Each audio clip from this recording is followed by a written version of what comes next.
This government meeting is brought to you by Eastworks and our local cable subscribers.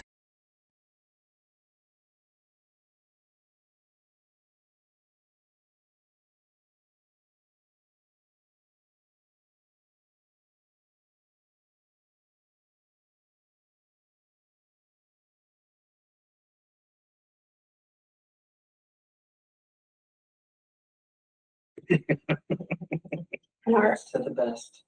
Oh my gosh. I did not realize. Oh.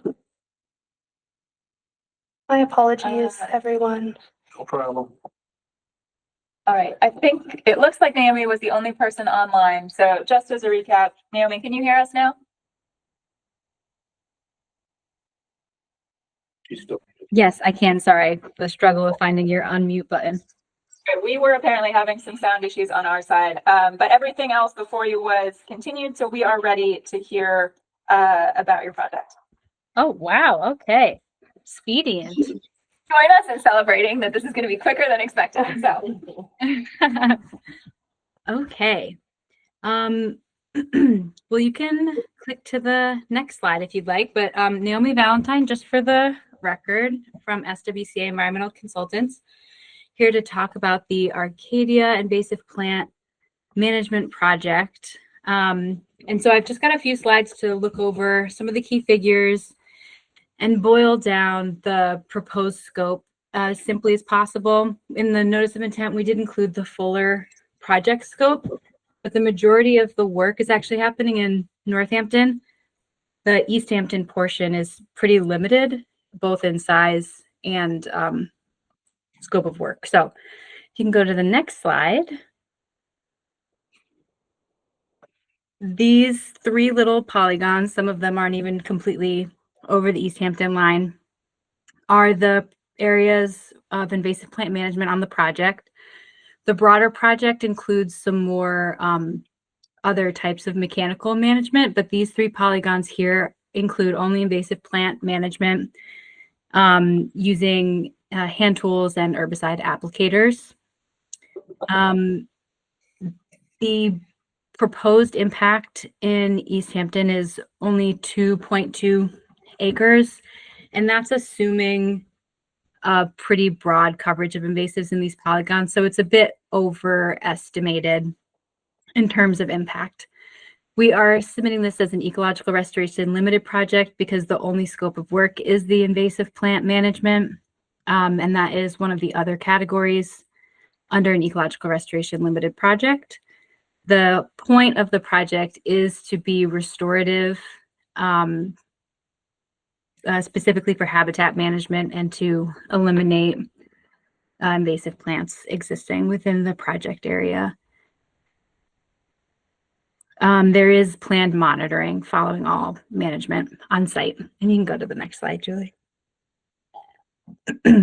Okay, so the polygons overlap with just over 500 linear feet of inland bank, 3,500 square feet approximately of BVW, and then the majority of the project work is within buffer zones and bordering land subject to flooding, which I can't recall if I put that on the next figure. It's not shown here, but that's the majority of the project area overlap. And again, none of the proposed impacts are permanent. The idea is that native regeneration will take place in the locations of invasive plant management. So all of the invasive plant management will be done in a very careful manner.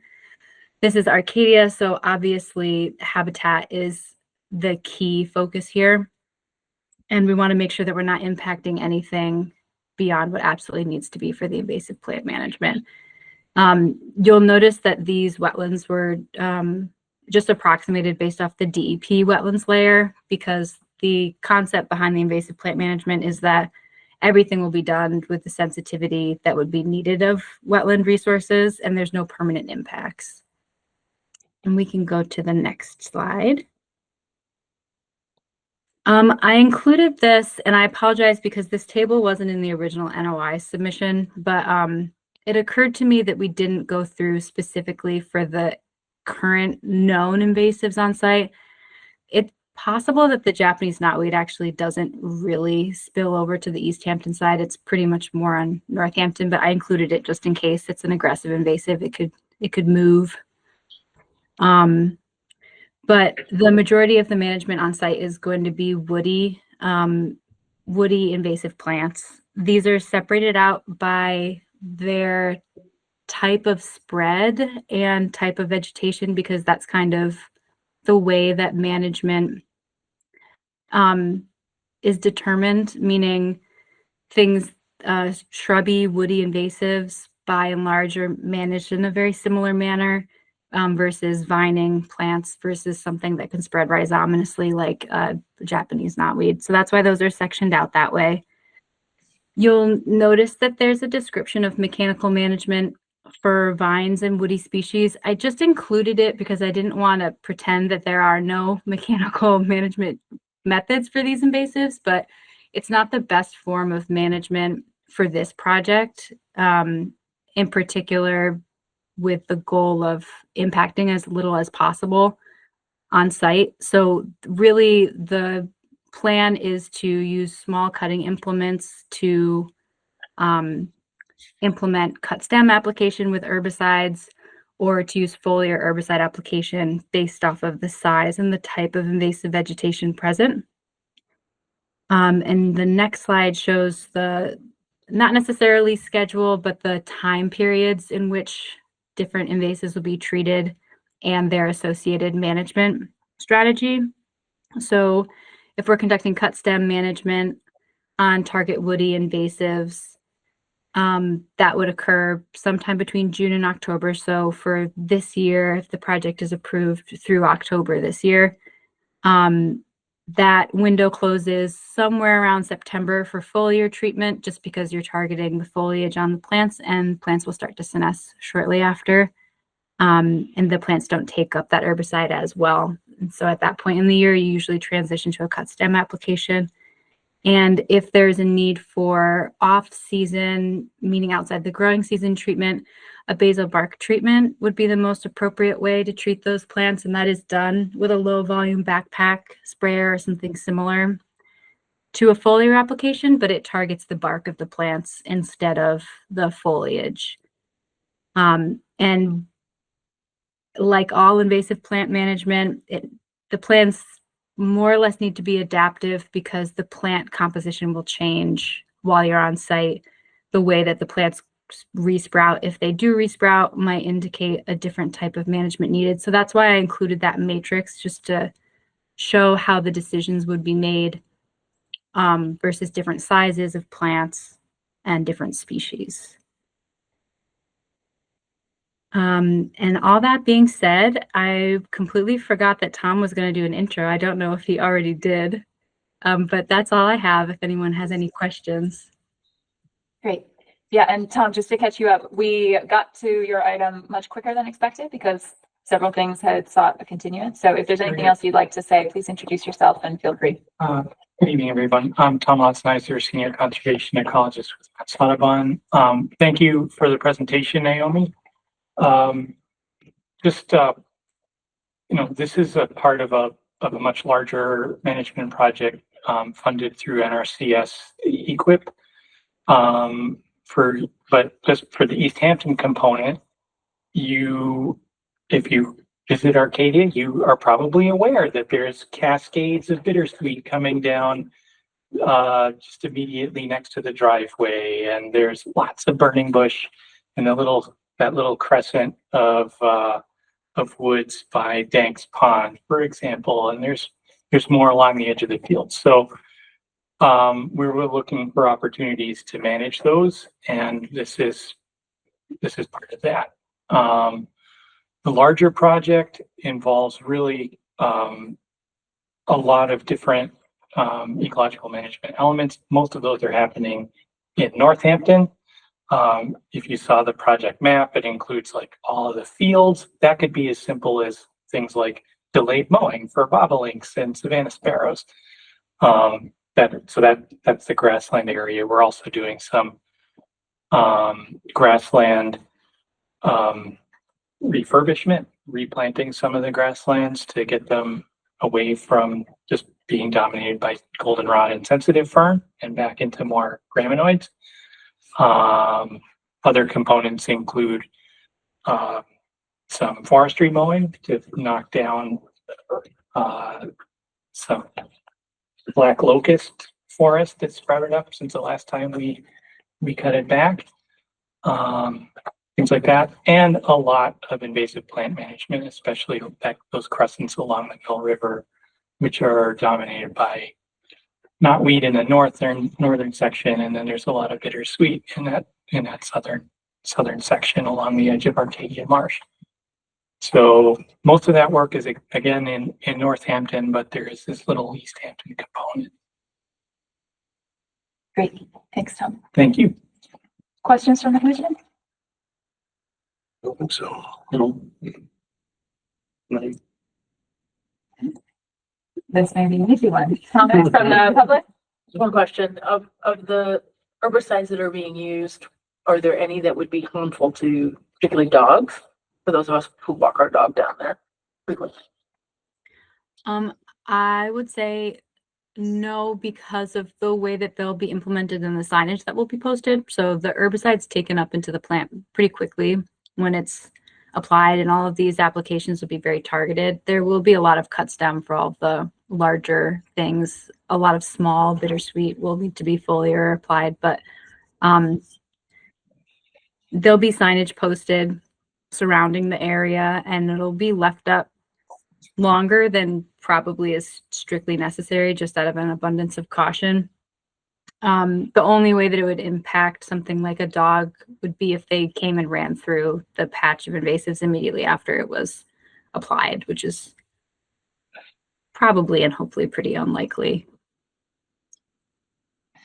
And even then, they have low mammalian toxicity in theory. Thank you. Any other comments or questions from the public? Conditions that we need to. Yeah, so, oh, go ahead. Oh, I was just gonna say, I just wanted to note, this project obviously received its Mass DEP file number, and these were Mark Stinson comments.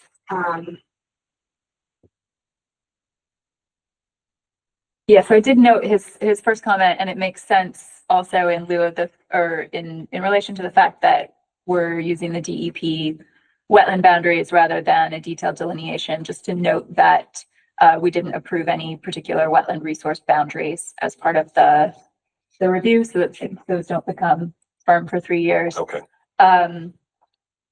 And this certainly fits within the Ecological Restoration Limited project, so no concerns there. And I know that SWC is aware of the other permits that are necessary for the herbicide application.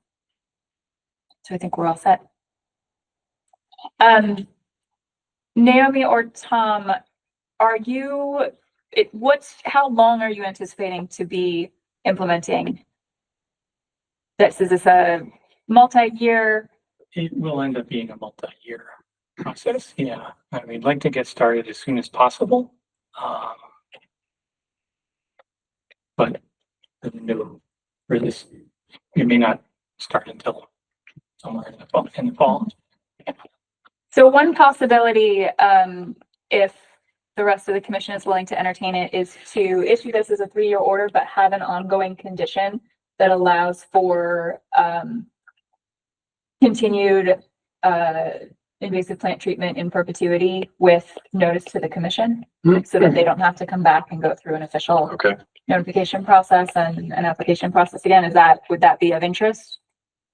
That would be tremendously helpful. Yeah. That's something I've been seeking in some of my recent projects, because we know these are projects that need to have the ability to have treatment be long-term. That would be tremendous. And I will say that I expect, in contrast to the Northampton situation, I think that the work we have here outlined in Easthampton is actually achievable in a reasonable time frame. Okay. Like there's discrete areas of burning bush that, we can get those plants. That crescent that's split between Northampton and Easthampton right next to the driveway, well, that's going to be an ongoing, that's not just a one and done treatment, or even a 2 and done treatment, I think. But I think we can make a difference for this land within the 3 years, but to be able to extend it, I'd be grateful for that. Yes. Commissioner Busse, I just want to confirm, I know DP, for herbicide and algicide treatments of ponds, that used to be a thing that ongoing treatment of ponds was allowed as an ongoing condition, and that DP has done away with that. As an ongoing condition as part of an order, which was why Williston came back to us this Right. spring. But maybe something we have to check on. That's what I was wondering. But- You have confirmation. I would not check on it. I would just do it, you know? I guess that by way of discussion, we're not proposing to apply herbicides in Aquatically. aquatic settings. Right. Right. And and I guess the parallel that I see is we often require Right. maintenance Of course. treatment as a condition in projects that aren't seeking a permit specifically for invasives management. So I don't see any real difference between that Mhm. and this sort of enhances the good work that applicants seeking specifically to manage invasives are looking to do and makes it easier. So I guess I would go with Dan's suggestion of let's just do it, because it's no different in my mind than what we're doing on all of our other. Great. And I, like you, been asking for that. It's in my meetings for quite a while, and I haven't had an issue with it with DEP. Yeah. But that's mostly Senate version. Yeah. So that would be, that was the only specific condition I had in mind. And then otherwise, the advanced notification, anything else that comes to mind for anyone? I guess how do we define, how do we define that the project's been completed for the purposes of a certificate of compliance at some point? That's Like, a good question. just making sure that that's spelled out in a way, considering this is a voluntary ecological restoration project, you know. Good question. I started drafting our typical attachment B, not with this idea in mind, but a more traditional 3 or 5 year order in mind. So this will certainly need to be revised.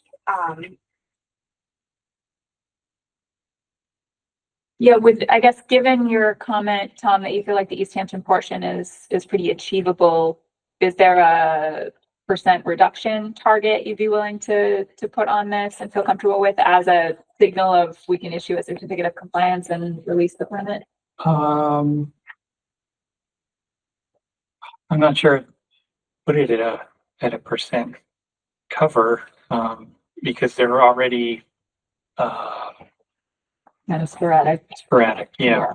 So maybe it's just a certain number of treatment cycles and Yeah, I think documentation. I would go with that way. I think eradication is not achievable in these cases, but I think a substantial reduction to, you know, so these species are no longer ecologically relevant in the treatment areas, I think is possible here. So, and I think that's achievable in probably a 3-year cycle, but I think what you proposed is right on. And then that would allow for the permit to be closed, Right. but this ongoing condition of treatment to extend beyond. Yeah. Does the commission want to be clear about what will be included in perpetuity regarding like what kinds of vegetation management will be included as part for the longer term? Does it suffice to say everything that was in the application? Yeah, and the application is really seeking, if I understood correctly, to, you know, the expected common species are listed, but you're planning to treat any invasives that you encounter in those areas, correct? Yeah, so that's one aspect of adapting the management plan. It's always possible that something that's not documented because I'm outside of those areas could move in. So yeah, anything that's listed on MyPAG as invasive would be targeted. So I guess my inclination would be to say ongoing treatment of any invasive plants within the areas that were specified. Does that make sense to Tom and Naomi. It does, and I know that there's stilt grass along the Manhan, just south of the polygons here in this project area, for example. I haven't seen that northward along the shoreline. It's fun, but it's like, could be. And then there's, lesser celandine, for example, it's in the lawn. We've been pulling it, just by the parking lot. And, you know, potentially some plants of that could get into sort of that area that's, back behind nature play.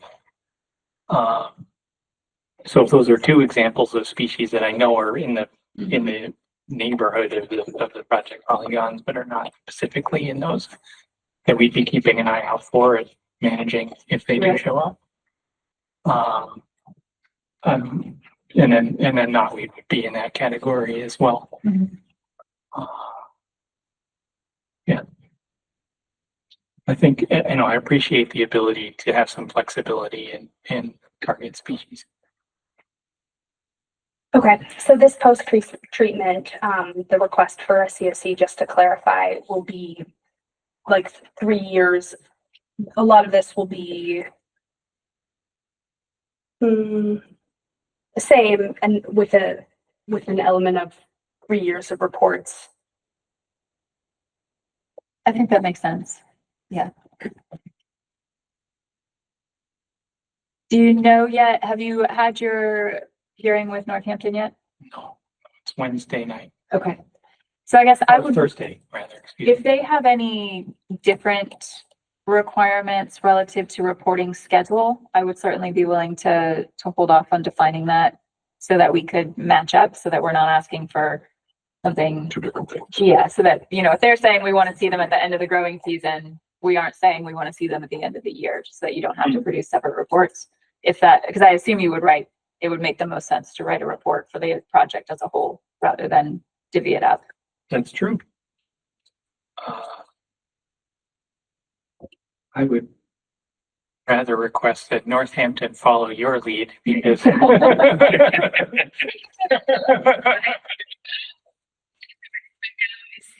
reports no later than November 30th each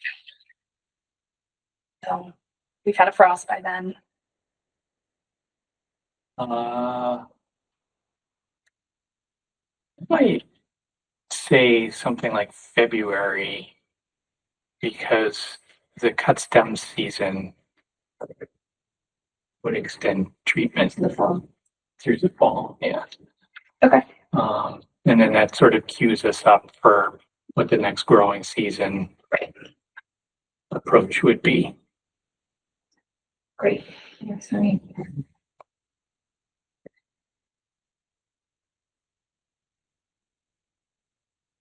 You can tell Northampton we're doing February 28th. Okay. Right. One other question I had, so I pulled these conditions from the last time we did. So last time we issued an order regarding invasive plant treatment, which was quite some time ago for a project like this. It was at Lathrop, so it was several years ago at this time. Yep. This line, waterproof signs identifying the type of herbicide to be applied, is not included in their order, but was included in the Williston Pond order. Was that part of your protocol to post information about the specific signs, about the specific herbicides? Typically, the signage doesn't include that level of detail. It's unlike a sign that would go up like to mark the boundary of the application area. This is more like adjacent to the Mass DP sign. We could laminate a sheet like that, sure, I think. Okay. Or have it at the visitor center. Up to the commission if you want it. I just know that the pond herbicide is obviously a bit different because of the dogs in the water and things like that. Right. But Strong feelings one way or the other? Oh, good. No strong feelings. And as a registered preschool, childcare facility, we're obliged to advertise any use of these types of chemicals. So Sure. that the kids are like that would actually be in any of the areas where this work is proposed. Right. I think it makes sense as you've written it. I had a question about progress reports. Mm-hmm. What kind of, do we want any weekly monitoring or monthly monitoring? Essentially, does the commission want any progress reports other than the annual progress report? I would say just maybe a quick email check-in regarding progress after a major treatment, but I don't think we need to have Well, they formal had like reports. 3 blocks of what months were gonna be Yeah. different treatments, maybe after each one of those blocks was completed or something like that. Okay.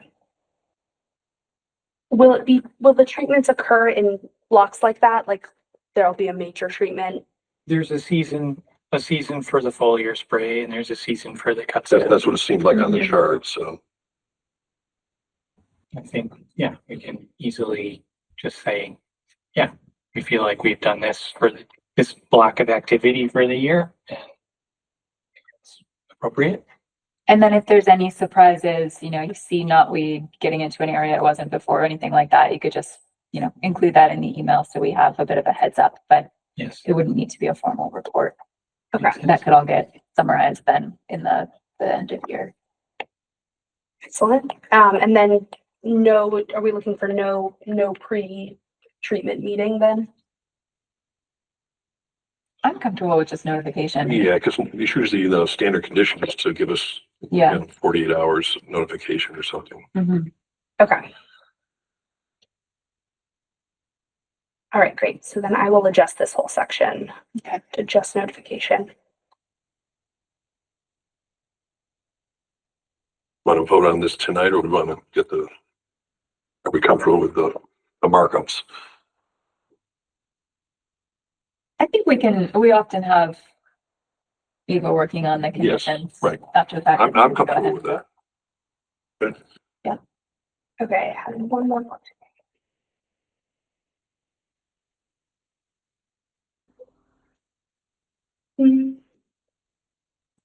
Oh, so disposal in the NOI, you talk about disposing of invasive plants. Yeah, about disposing of them in some cases as habitat features in upland locations. This is from other orders. We require waste products from management of vegetation disposed of off-site. This NOI directly says that they want to just utilize vegetation features on site.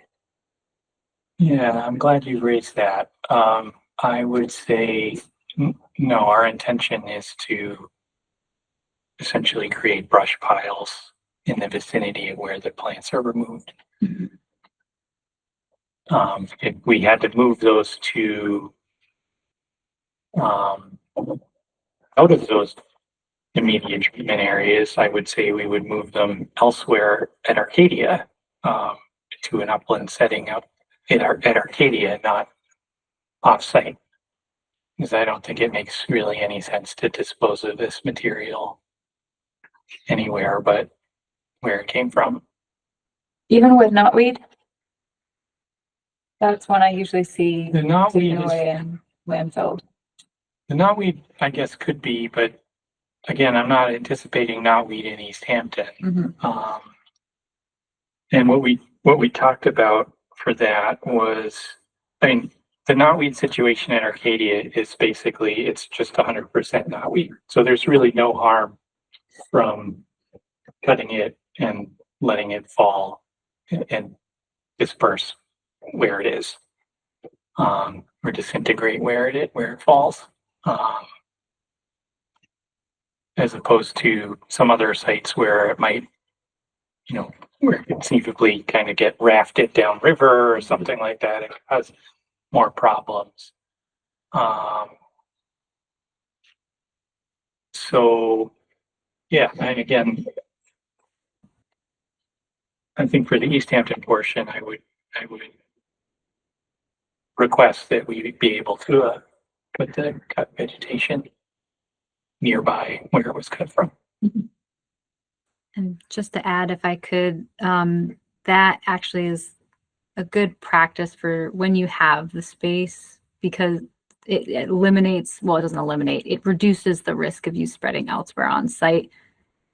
We always try to hit fruiting woody invasives before the fruits are developed so that it's not adding to the seed bank, but all of these areas are going to have a healthy seed bank already. And so this way, at least all of those potentially viable propagules are staying where they already exist. I'm comfortable with that. Okay, should we disposed of, so we don't want them within wetland resource areas. Can they be in the buffer zone? Yeah, I guess would it all be being moved to an upland or not necessarily in your thinking? No, I think some of it would be in buffer zone. Flush in place. Yeah, I mean, yeah, I think I need to understand the volume involved, like of that crescent. I think it might be too much to just pile up in there. So probably we will end up moving some of that material, but down along Danks Pond, it's mostly, it's like, oh, there's a burning bush and there's another burning bush. Like there's really no harm in cutting it and leaving it that little sort of backward sea area. The bittersweet that's in there, will be severed, and then what's climbing in the trees will be left hanging and to disintegrate.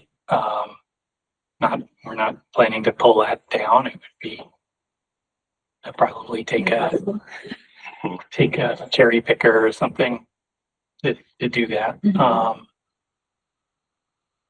Yeah, so I think most of it would end up, on the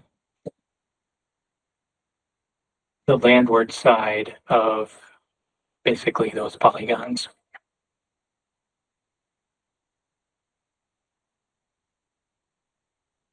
Okay, so perhaps we should write condition 10 altogether. Take it out.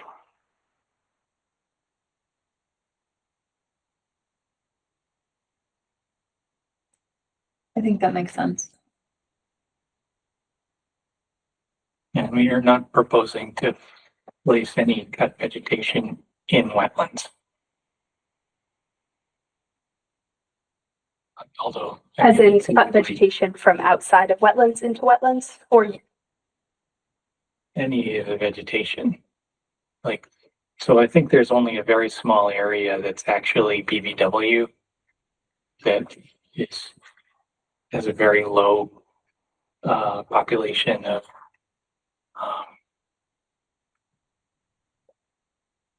let's call it honeysuckle or something, I don't know. And we wouldn't be leaving that in the wetland. That would come out to an adjacent, probably buffer zone area.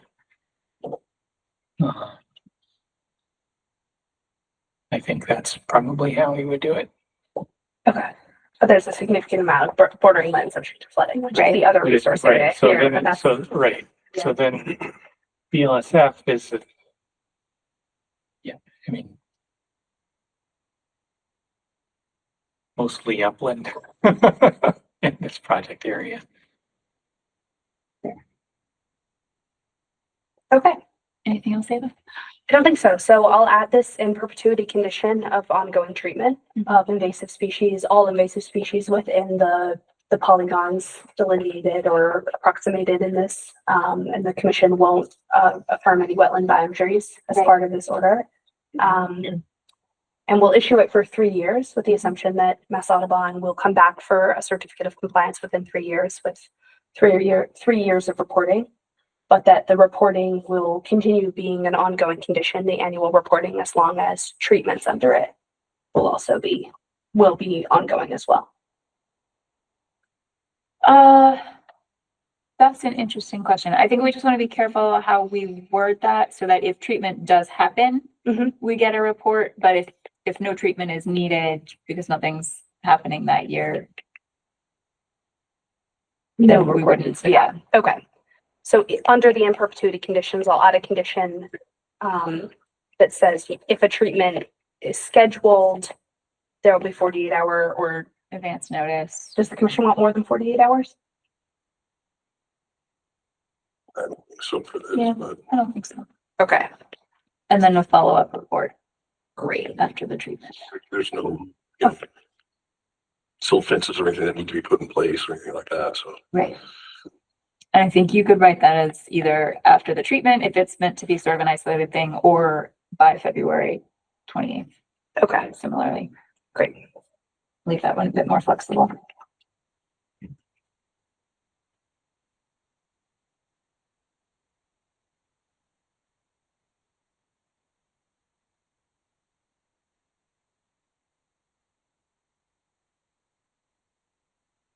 So for negative determination number 3, the condition discussed. The notice of intent. Yeah, so it wouldn't be Notice, a, no? yeah, it wouldn't be a negative determination. It Okay. would be just issuing an order with conditions. Okay. It's not because it's a limited project. Yeah. So it's just a regular NOI or a regular, okay, nothing else we would need to specify. I don't think so. Great. I move to issue report of conditions for the project as proposed with the conditions described and discussed moments ago. Second, All those in favor? Aye. Motion carries. Thank you. Thank you. Thank you both for your time. Thank you all. Thank you, Naomi. yeah, good night. Thank you, Tom. You're very welcome.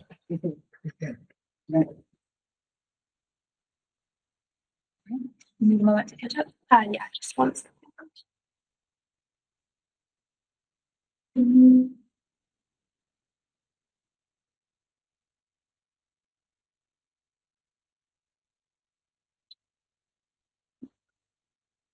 All right, moving on to requests for certificates of compliance.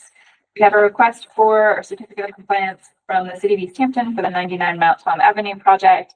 Mass DEP file number 0313 for outfall restoration and stormwater system, map 149, lot 85. And I am recused from this discussion because my firm was involved in this project. I'll turn it over to. Okay. All right, we did a site visit today. We did. We have Johanna Stacy from the city here as well. Great. I'm ready for just put some of the photos up that we saw. It's a little funky place, so it's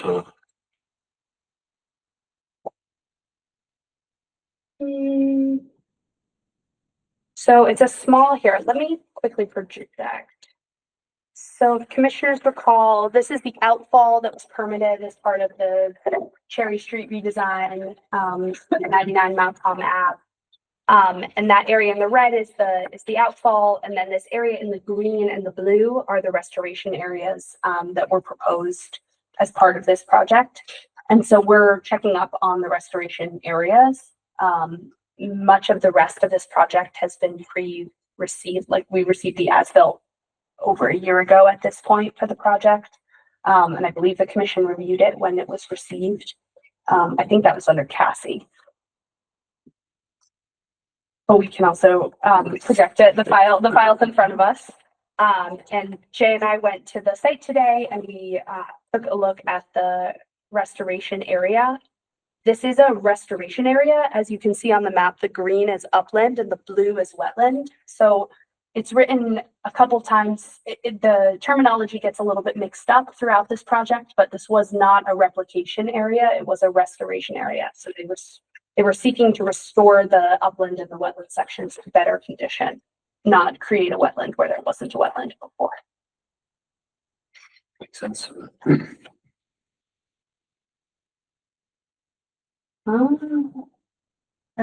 This photo. So here we're standing farther downstream. Here, I think this video gives you a sense of the site. So we're further downstream here. I'll just go back and forth. We are down at this area in the blue, like I'm standing across the brook around here, showing this blue area, which was a conservation seed mix and like a mat. You can still see the mat is still there with a very large straw wattle At the base of at it. the base, yes. And so that's this area here. And now we're going to move across. The outfall is located. Oh, you can't see that. Sorry, y'all.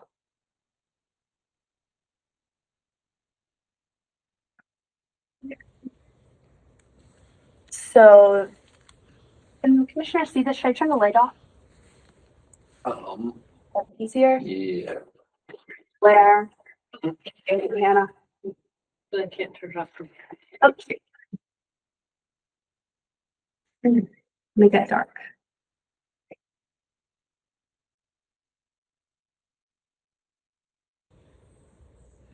So here we are along the bottom. I'm walking along the other side of the stream.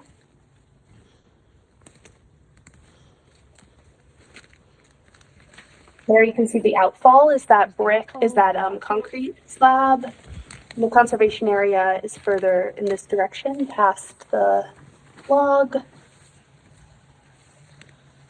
Standing in the stream here. So now I'm panning across. Oh, there's the outfall again. Sorry. And now I'm panning across the conservation area. Or the restoration area, pardon me. You can see the wattle there forming the edge of the restoration area. That's the edge of the restoration area. It goes up to that chain link fence. At the top there.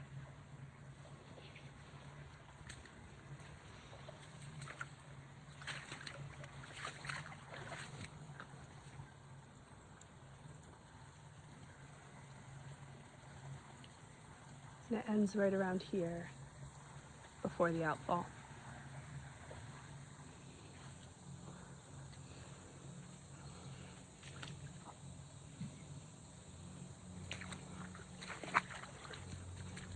That's a lot of jewel weed down there that you're seeing.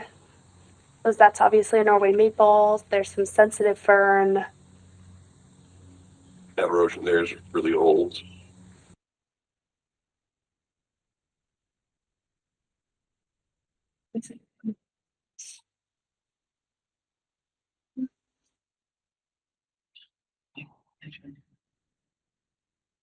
This is like an example of what the surrounding stream looks like.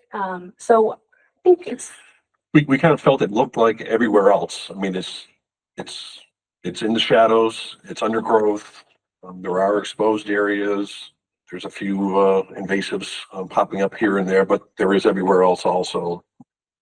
We were trying to find some of the plantings, but we weren't sure we were finding them. Also looked like someone had done some cut stem treatment. We saw some little things that were cut off, and we were trying to understand what was happening with those, but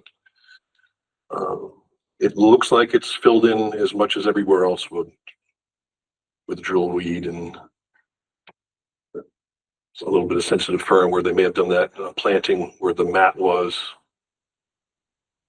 I do think we saw one or two box elders in there, which I know is one of the species Right. planted. This I believe is a box elder. And the dogwood. The one curiosity for us was the cut stems, Yeah, we couldn't understand what was, what that was. what species they had cut stem. It didn't seem to be an invasive. It didn't look like invasives that I recognized anyways. That's weird, like somebody went in there. Yeah, or perhaps it was a mistake. I'm not totally sure. Do you? It was before Johanna's time at the city. The invasive species. Not beaver active around. Nope, didn't see any activity. Couple deer prints.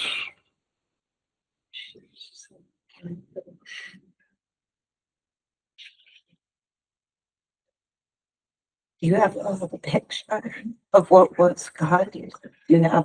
There was one there, yeah, it's Here, I hard can to, pull back to it. it's hard to see. It's just a stem, right? Yeah, it's a Yeah. stem. It has some leaves coming off. Yeah, so this is coming out, So this is lower middle is branching the at the stem. base, and then these are the leaves. Hmm. It But- looked like a dogwood to me, Yeah. which was what was It didn't look peculiar like an about it. invasive leaf plant, but then Right. why is there 3 or 4 cut off about 2 feet off the ground like that? Like someone did a stem treatment. Or it was, again, this predates me, but apparently when the stakes, the way they were planted is they're stakes that are cut, planted in the ground and then sprout. Oh, from there. interesting. So that could have been the original stake that we're seeing. Potentially. Yeah, okay. Yeah, live stakes that never. That could have been the issue then, That's what this top piece is. and that would make more sense. Okay, Mhm. that would make more sense. Great. What's so fun about this? You get to learn so many things.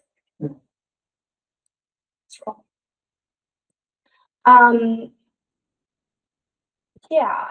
So those are the images I have. We could revisit if the commissioners wanted to some of the early images, you know, the images that pre-construction images. Like,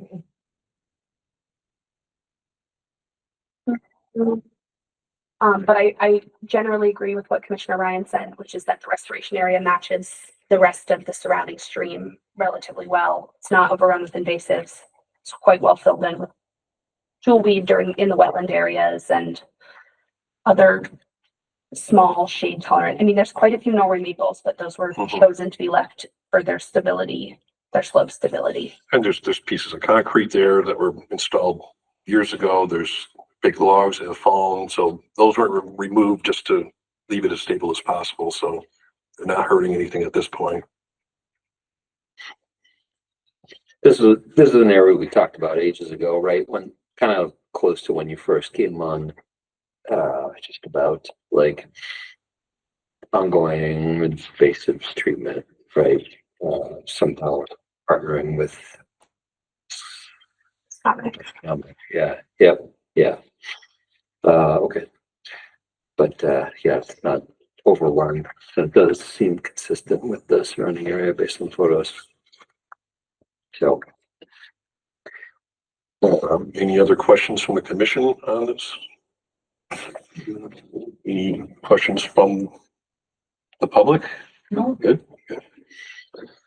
Are there ongoing conditions to carry forward? Yeah, let me pull up the I have order. one quick question. Sounds ignorant, but the conservation area, I live not far from there and I like to go there on occasion. It's a very expensive area. You're just concentrating on the initial area when you enter, where that, what's it called? The wall that you're trying to maintain for The erosion. The outfall. outfall for Okay, the outfall, okay. But there's no concern about invasive species and the rest of it. I mean, really can't maintain all that, right? Right, so the rest of it is owned by Pascana Conservation Trust, and there is actually a proposal, that they have received funding to conduct a wider spread invasive plant species management program across Brickyard Brook and Dwyer Conservation Area. I think it's unlikely to come into effect this year, but I believe that they will be starting their invasive plant management next year. And Brickyard Brook is part of that. I have one more question. sure. So my dad's dad, so my dad here, not my biological dad, but he's my dad. His father used to work for the mill. The Easthampton mill, I think the picture's in the police station. He said that in his day, they used to, up Reservation Road, they would bury all their chemicals up there years ago. Okay. How long would something like that last? Cause I found that out after my dog was drinking through the streams and, you know. No idea. No idea what chemicals, no idea. Right, or what they put it in. Right. Interesting Yeah, stuff. a little disturbing, Yeah, of course. but there were no rules then. Okay, thank you. Conditions 66 through 71 are the in perpetuity conditions of this original order. 66 through 71? Yeah, What would those be? they're projected right up here. That would make sense.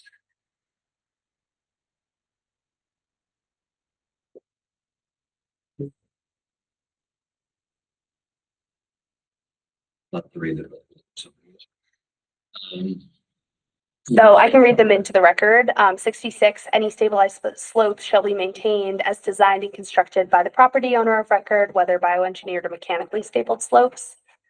67, pesticides, herbicides, fungicides, and fertilizers shall not be used within the 100-foot buffer zone. Organic pesticides, herbicides, fungicides, and fertilizers may be used subject to review and approval of the commission. This shall be noted in the COC and shall be an ongoing condition.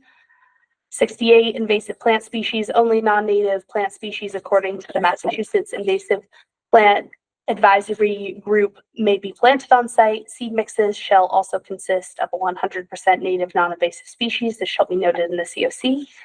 Dumping prohibited. There shall be no dumping of leaves, grass clippings, brush, or other debris into the wetland resource area or the 100-foot buffer zone. This condition shall survive the expiration of the order and be included as an ongoing condition on the COC. Additional alteration prohibited. There shall be no additional alterations of areas under Conservation Commission jurisdiction without the required review and permits. This condition, again, non-native / invasive plant species monitoring and management. Continued monitoring and management of non-native and or invasive plant species shall be conducted on site to prevent the spread of non-native and or invasive plant species within the project area, included but not limited to. This is a location where it should say wetland restoration areas or just restoration areas broader. This condition shall survive the expiration of the order and be included as a continuing condition in perpetuity on the CFC. And we've gotten clearer in our more recent orders, just for the public, that you could read 67 and 71 as in opposition of each other regarding herbicide treatments of invasives. Herbicide treatments, I believe the commission has chosen to read that as you can treat invasives as part of in perpetuity condition 71. 67 refers to usages of herbicides, fertilizers for other uses other than treating invasives. Sure. I mean, Roundup's, it's a chemically organic compound. Studying organic chemistry. Do you have to change where it says reformation and that be amended or? We do that. I believe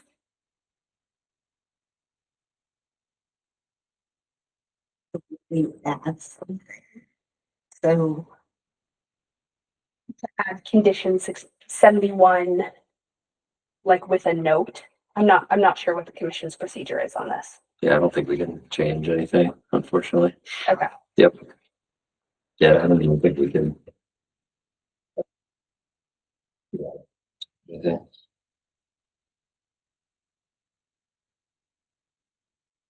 But yes, I do think 67, I mean, it does seem to allow management of invasives with approval by the commission.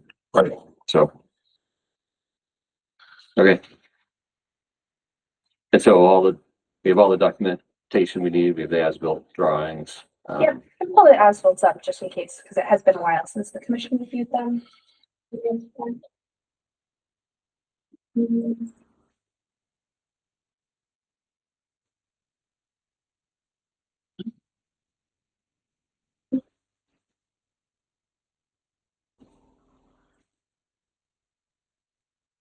So they're all in here. I believe they should also be in the file of the commission.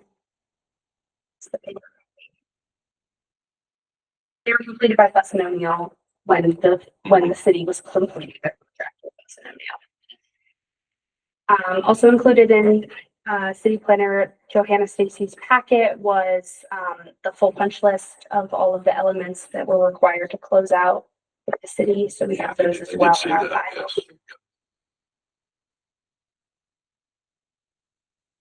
Anything else you'd like to add? No, there was also a sketch for the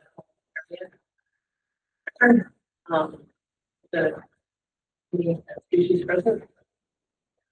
Included that information. Like this guy here. Yes. This one here.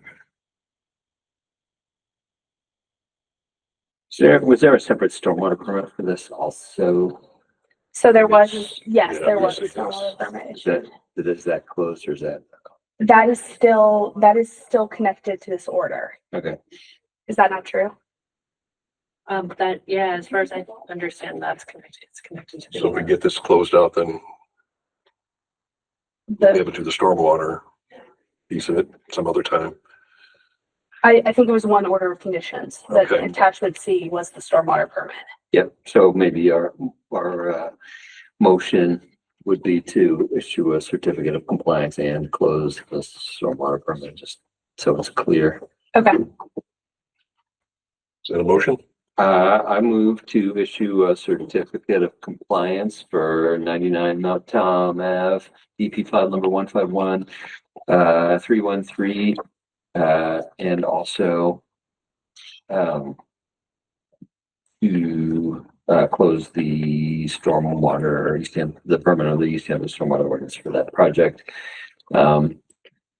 Just noting the ongoing conditions of the order of conditions numbers 66 through 71. Is there a second? All in favor? Right? This Do we just sign this piece of paper right here? Yeah, and I think there's a check. Did you already check the box and write in the numbers? They are already written in. Check the box.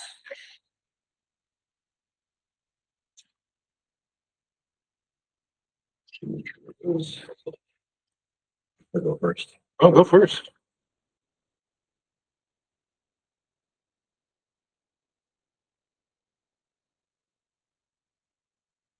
The end of it.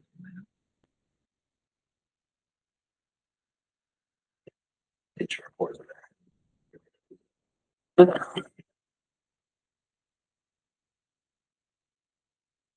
We're continuing our brave journey to have to keep on a one-page agenda. Moving an item off the agenda. Next.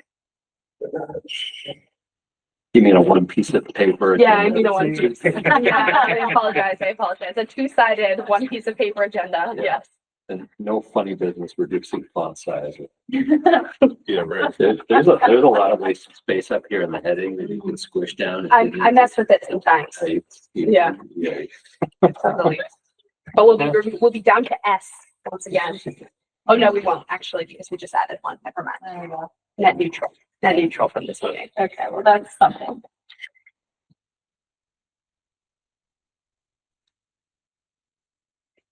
Yeah, thank you, Johanna.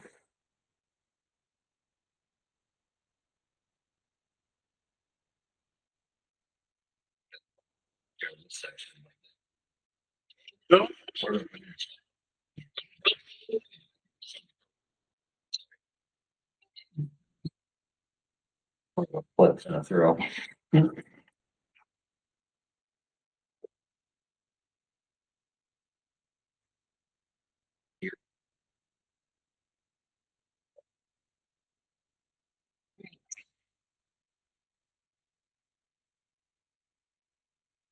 you so much. You're welcome.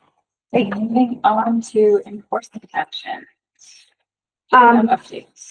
Yeah, the only update I have is for 50 Florence, which is just that I did visit the site and just take a look. So this was 2 weeks after the second application.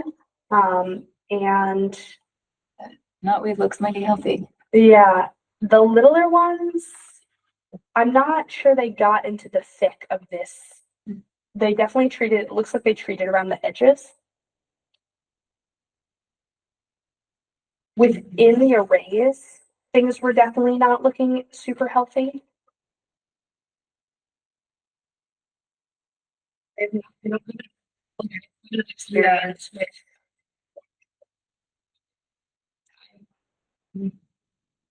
to know how fast it dies. Yeah, after a couple weeks, I would expect to see everything looking more like this. That Yeah. the center of that large clump looks unaffected from your pictures. Right. Like they didn't reach behind the fence very far. Yeah. So we'll continue monitoring it. I mean, they have I think it's 7 treatments planned for this growing season. So I'll keep an eye out on it. I mean, I will know for the commission, you know, that knotweed, right, this is the fence line here. And the fence line is their limit of work. Okay. So, But they were always, I don't know where we are on the site, but we discussed those large clumps of knotweed from which everything is spreading on the initial site walk. yeah, And regardless of where they have not put their fence, they were required to deal with those. totally. So this is one that's like within the fence Mhm. It line. doesn't look like that's been hit very hard. Not hard enough. Yeah. This one, however, this is like on the, I believe this was outside of the limit of work as Okay. permitted by the commission. So I'm not sure the commission can, right? Like I think this was beyond the project site area. We'd have to pull out the plans and look at it, but there were a couple of those on the right Yeah, side of the where that big road bunch and was there, past, and they were all supposed to be handled. Okay. I can take a look back at the original NOI and the plans. Because the back side, so we're looking at the back of Array 4 right now. Like the long way on Array 4. Have the site. in Yeah, mind. totally. I wonder what the conditions looked like when it was originally permitted, if there was knotweed sort of running right along there. There were very isolated clumps where it looked like they had deposited a pile of soil that was filled with knotweed seed. Right. And there were like 2 or 3 of those clumps. Yeah. And no other knotweed on the site. So they seem very much to be the source for all the issues that we're having in the array now. Okay. Yeah, so my expectation would be maybe they don't take care of this mess because it might be outside of the limit of work, but like inside the fence line, you know, like maybe I would expect to go back at any point in the future and maybe see like sprigging up, but then signs of other spots that were like being maintained. Right. You know, because it just seemed like they must have, when they were working on something on the site, like grabbed a stockpile that had on a Maybe. spread it all Yeah. around, you know. I don't think that was like this, I don't think that was the existing clumps spreading, you know. Yeah. Yeah, that's great. That's great to have that background. I'm just gonna pull up the. So when they put the fencing up, it wasn't towering, knotweed. No, it wasn't. Yeah, maybe that's where it got spread when they cut through it to put that fence in. I Yeah. don't know. So we're down here. This is the site. A little bit. So, Florence. So Florence Road is over here. Mhm. Come into the site. You swivel all the way around. This is the back array, the one that, Okay. and so we're down over here. Is where the zone is, and I imagine they put the fence where it was, partially because of where the wetlands are. Was where they found their limit of work, or where the commission permitted their limit of work. Do we know if that knotweed is also spreading into the wetlands Beyond, beyond where it was initially? Because if they have spread it into the wetlands through their work, then that should also be part of the enforcement order. enforcement. Yeah, I'm gonna take some time. Why don't I take some time before the next meeting and look at all the evidence we have from the early site visits? So we can get as good of a documentation of where the knotweed was prior to any work. Might be able to pull some aerial photos too. Yeah.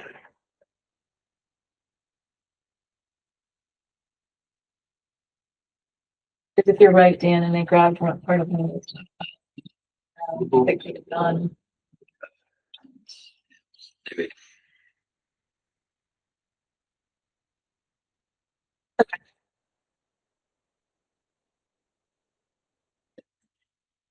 Great, I'll do that.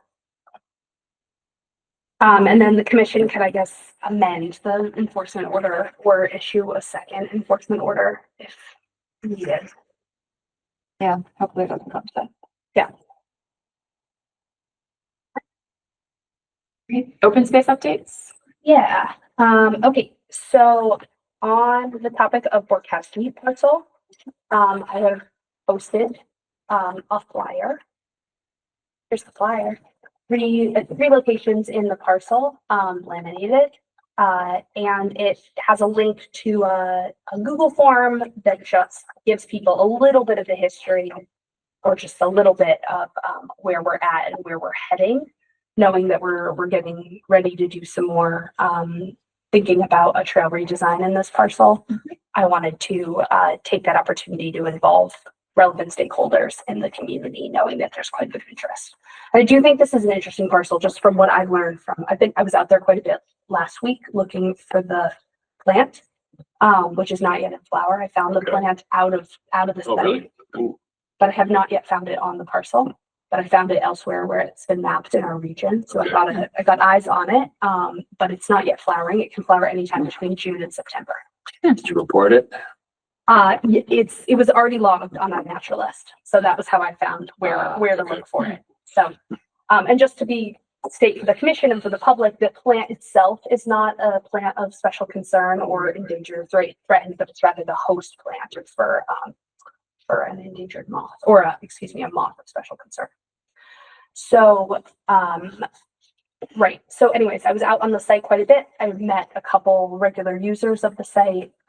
My understanding as I, keep meeting neighbors and people who use the site regularly is that there's a bunch of mountain bikers that utilize the site. Some of them are neighbors, some of them are not neighbors and come from elsewhere in the city.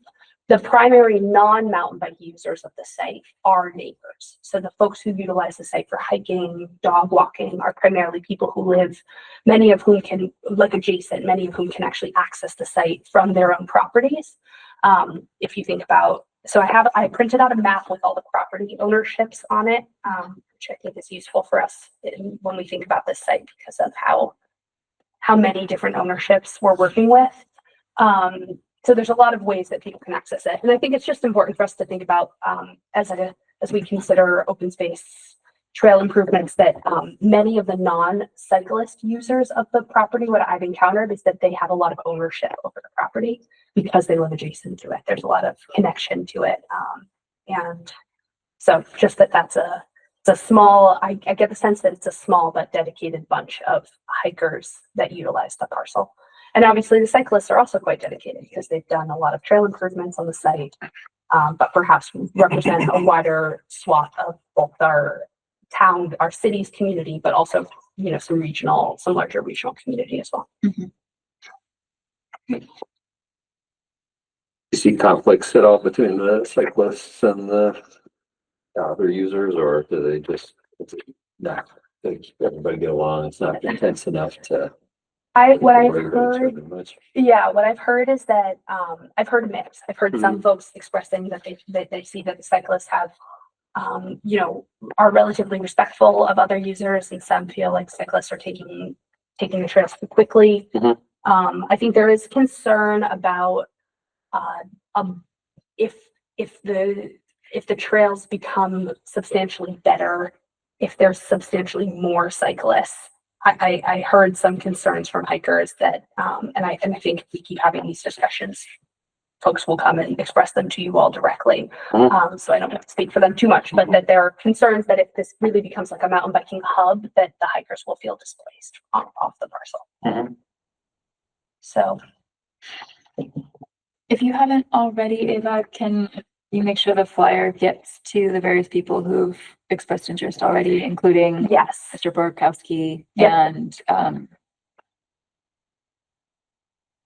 the arts coordinator whose name is escaping me. Yeah, Pasqualina. Yes. Yeah. And this Google form is really to generate an email list to inform them of when we have a broader conversation. I didn't think this conversation today really counted, but like a larger conversation about the future of the trail design. Right. And so everyone whose email I already have is already on that list. Okay. I actually don't have Mr. Borkowski's email, which if any commissioner has access to it or his phone number, I could call. I could also knock his door. I'm pretty sure that nobody's name is coming to me today. Scott has it. Okay, fabulous. I can get that from him. And so I'm having a meeting with Scott tomorrow on the site. This is Scott Smith, the gentleman from NEMBA, New England Mountain Bike Association, who came and spoke. And so the next step, as I see it, is, and let me pull up that map on the screen just so we can look at it together, is asking NEMBA to propose a new trail that we're going to put together a natural heritage application for. And what I think will be new for NEMBA is that it needs to be entirely on city land or city CR land. So this is the whole area with the existing trails on it. The trail names, I would say, don't think too hard about them. But as far as I have explored out here, the trails are roughly in these locations with there's additional social trails on top of these, but all of these trails currently exist. Okay. The blue parcels are parcels that the city owns or has access to, that the public has access to, and the red are privately owned parcels that we don't have any kind of formal access to, though numerous trails exist on some private parcels. Source of the trail. Locations. Yeah, that's a great question. So these are within our city's GIS layer. They're within Mass Mapper, which pulls it. It's heat map trail data.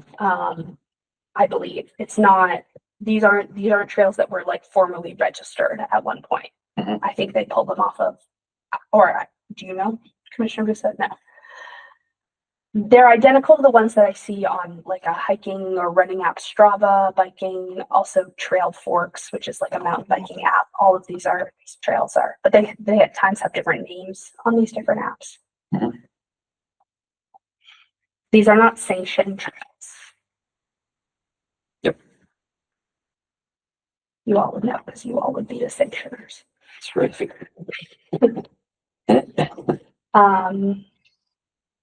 Yeah, one other note I guess I'll just make for the commission is that this DCR grant trail, after there's a little pond right here where this stream comes off. It doesn't appear on this map, but right up here there's a pond. And past the pond, this trail had been destroyed by the microburst, right? And this was the trail. Yeah, so from here down to here to the water department building was a trail that was previously used by cyclists and hikers prior to 2015. Jeff Bagg was trying to restore it as part of that Mass Trails grant in like 2021. It has not been accessible. It's just been like completely covered in debris. Upon spending a lot of time on the parcel last week, I found that this trail has been reopened by someone. Okay. So someone did quite a substantial amount of chainsaw work. I did take the opportunity to speak with Clay. There's a couple places like where it crosses this stream, the bridge is still out. So it's a pretty harrowing crossing that I don't believe even Scott Smith could do on his bike.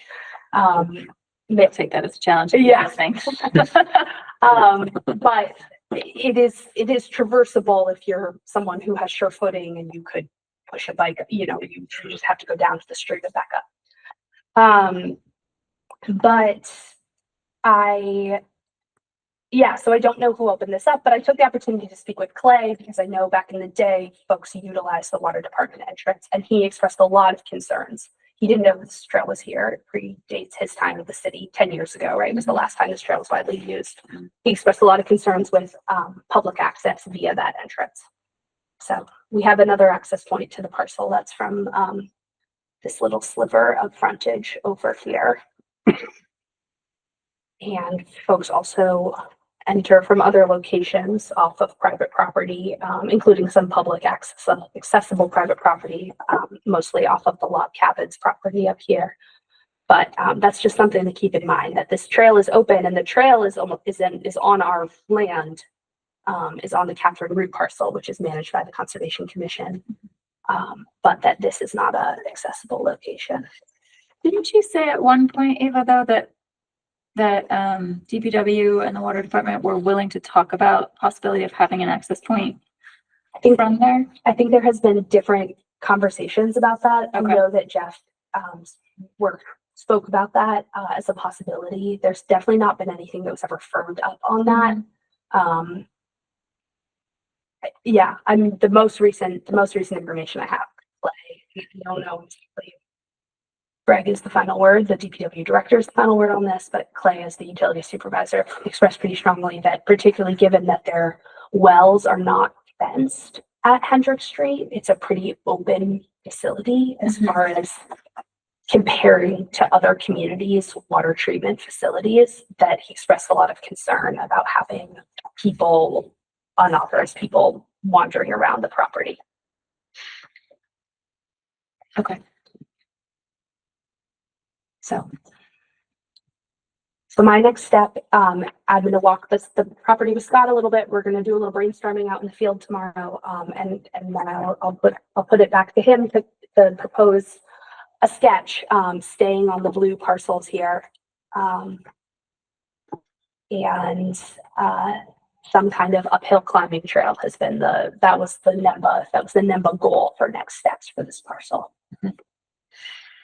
So do we think, I mean, imagine that these different trails get a different amount of use, you know? Mhm. Yeah, there are kind of a lot, but, The one that is currently used the most, in my understanding, is what is called the Broad Brook Loop. Yep. So if you can trace that around, it hugs, it kind of goes closest to Hendrick Street. Below, and then it cuts across the Jacques parcel, which we can't do unless we acquire a trail easement for that.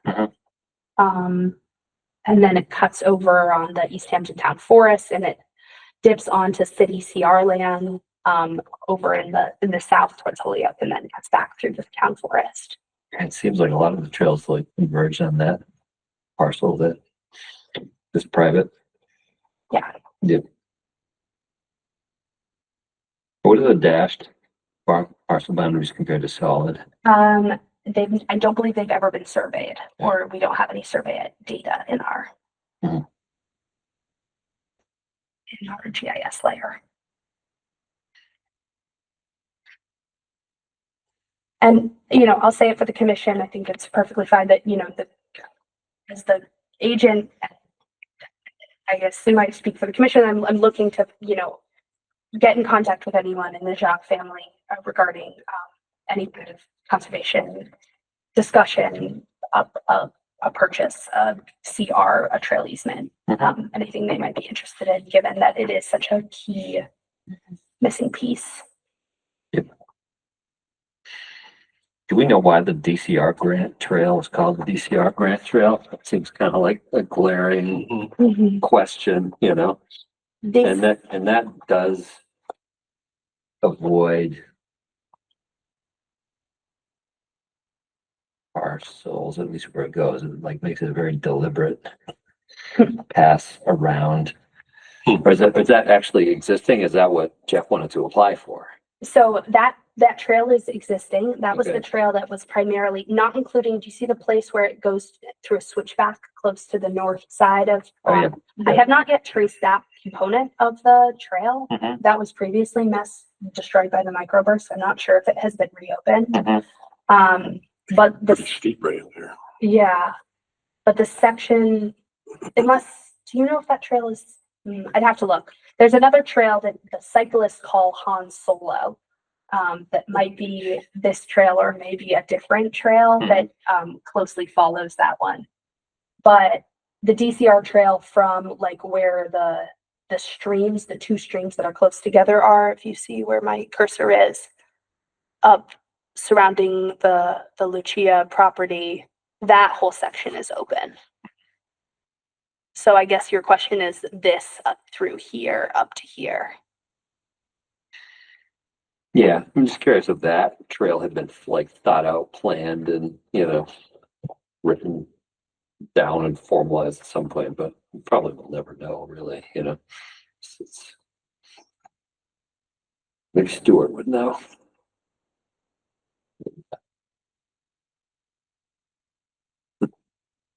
These parcels were all acquired, or some of them were acquired with DCR grants.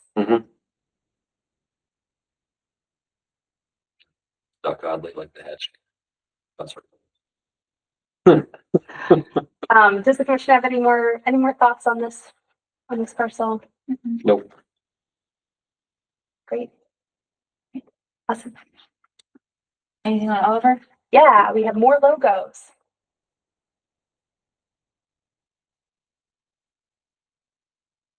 So this was Olive's thought after the last discussion, back to the distinctive shape. We thought this was Broadbrook, sort of. And if the location makes a lot more sense, like coming down the mountain. Awesome. This is like a minor detail. It's like, do you want the trees illuminated, like outlined?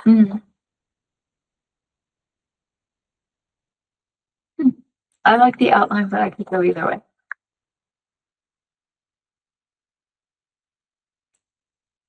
So it's the same shape, but she puts the trees going up the mountain.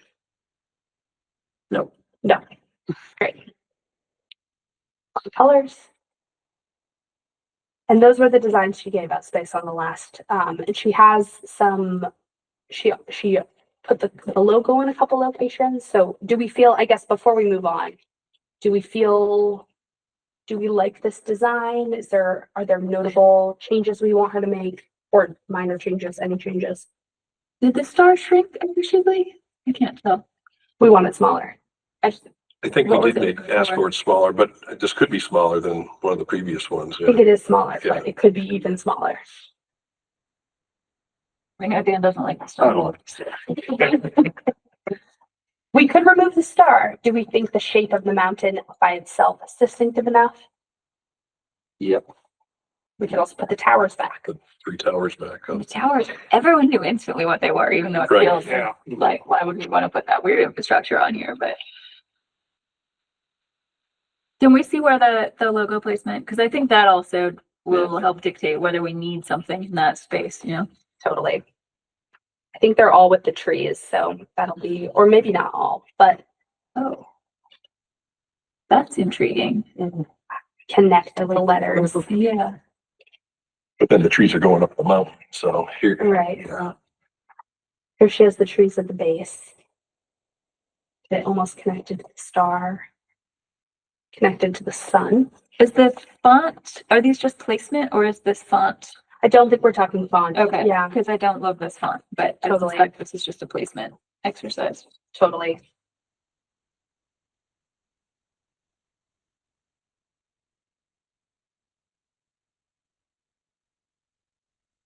Yeah, it seems as all of the thought, if we have the trees below, which this makes sense, that you kind of have to have the words Up and up high. higher, yeah. I think that, That's my favorite. yeah. Twice to the sun.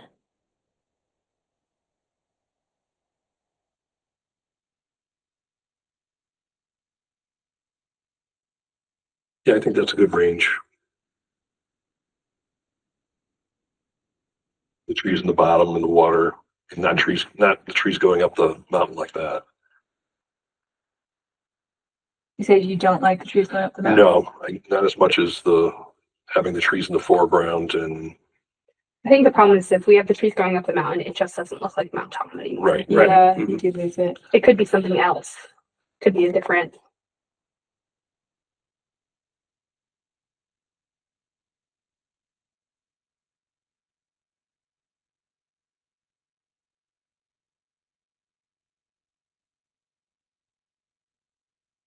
Can you go back to?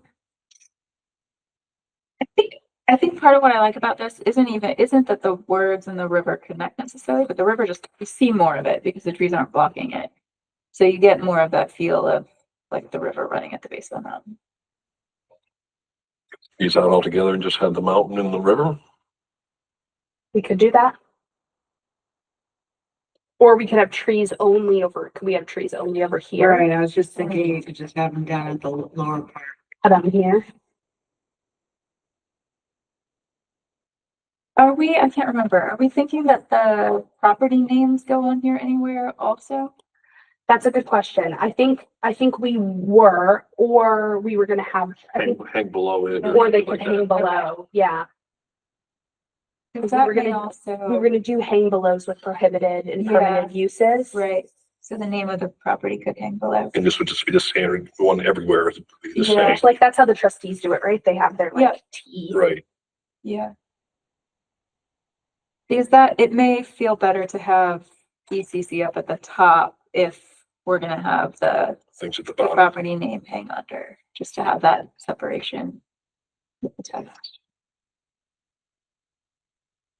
I do like the trees. I like the trees as trees better in the front than up the mountain, I would say.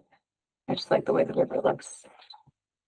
I mean, we could also cut the trees here, right? Shrink Like, them. they don't have to fill the whole bottom. Yeah, They could be smaller and And then expose we could more have river. this river with the trees going to like here, or like just in the bottom corner. Yeah, for me, the river is like gotta be coming up and over the hill, you know, and looks like if the river disappeared before it got to the horizon line, you know, it would make more sense to me. And then it seems stretched out vertically too. The whole, like not just the river, but the whole sign, you know? you want a sign that's not square. Is this square? The This square, looks, it bears to me. it looks taller than wide. Maybe to me. this is Like like it's it's taller taller. the angle. I think it is square. Well, Looks goodness- clear from here. for goodness sakes. Doesn't look square from here, but I don't know what I'm talking about.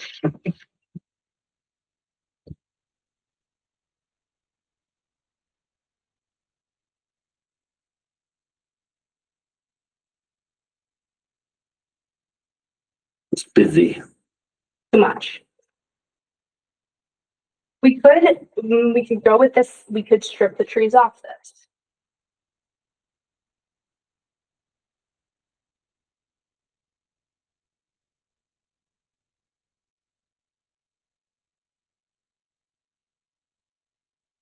I have a feeling if you strip the trees off, it becomes too much about the star. Mm. Then it might feel silly. Let's just try the smaller trees in the foreground. Already a lot about the star. We should also remove the star. Or shrink the star, Shrink it a lot. and put the trees, Okay. smaller trees in the foreground. So we want the star very small. I'm gonna throw a wrinkle in the works. Did we already talk about the possibility of having one of the, whatever you call the people that hop off the mountain with the floating Hang things? gliders we talked about It earlier. has Gliders. In lieu of the star as a marker of, because that's also a recognizable Mount Tom feature. Yeah. So have a hang glider somewhere over here. They're not hang gliders. They're Paragliders. paragliders. Paragliders. Yeah, they're paragliders. Have a paraglider. Maybe, I don't know, So just throwing it out Yeah, there. that's okay. Like what else? Because there's the three deer towers. There's the star, there's the paragliders, and there's the shape. And the shape, I mean, for a lot of people, the shape is gonna stand alone. I Right. do think it does get muddled with the trees going up it. Yeah, smaller trees in the foregrounds. Yeah, or even just not hiding the brook so much. Yeah, the square.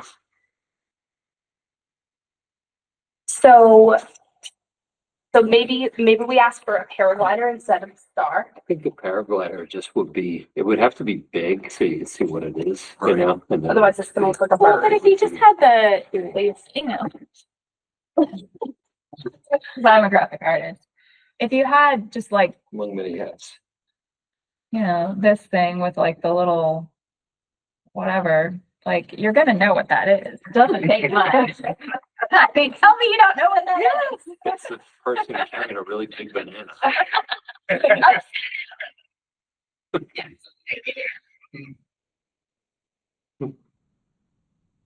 Okay, so I'm gonna report back to Olive. The commission likes the shape of the mountain. The shape of the Yes. mountain is good. The commission likes the way the river is, except Dan doesn't. But does everyone else? Yeah, I do. Okay. The commission wonders Oh, about, you know what? It's a different river shape. That's why I like this one better. And this maybe addresses your thing where it's coming more, it doesn't look as much like it's coming over a hill. It's kind of coming more from, it's different. So Switch if back the- and forth the a couple trees- times. If the trees weren't in the See how way it of it, shifts? then we could show it. We have an extra bend. Yeah. It's different angle. Totally. We like this one better. I personally like that one better. Okay. Sure, all of it's, Google Geo. Probably not. We like logo 3's river shape. We wonder if we could make the star very small or have a paraglider or two. Paragliding star.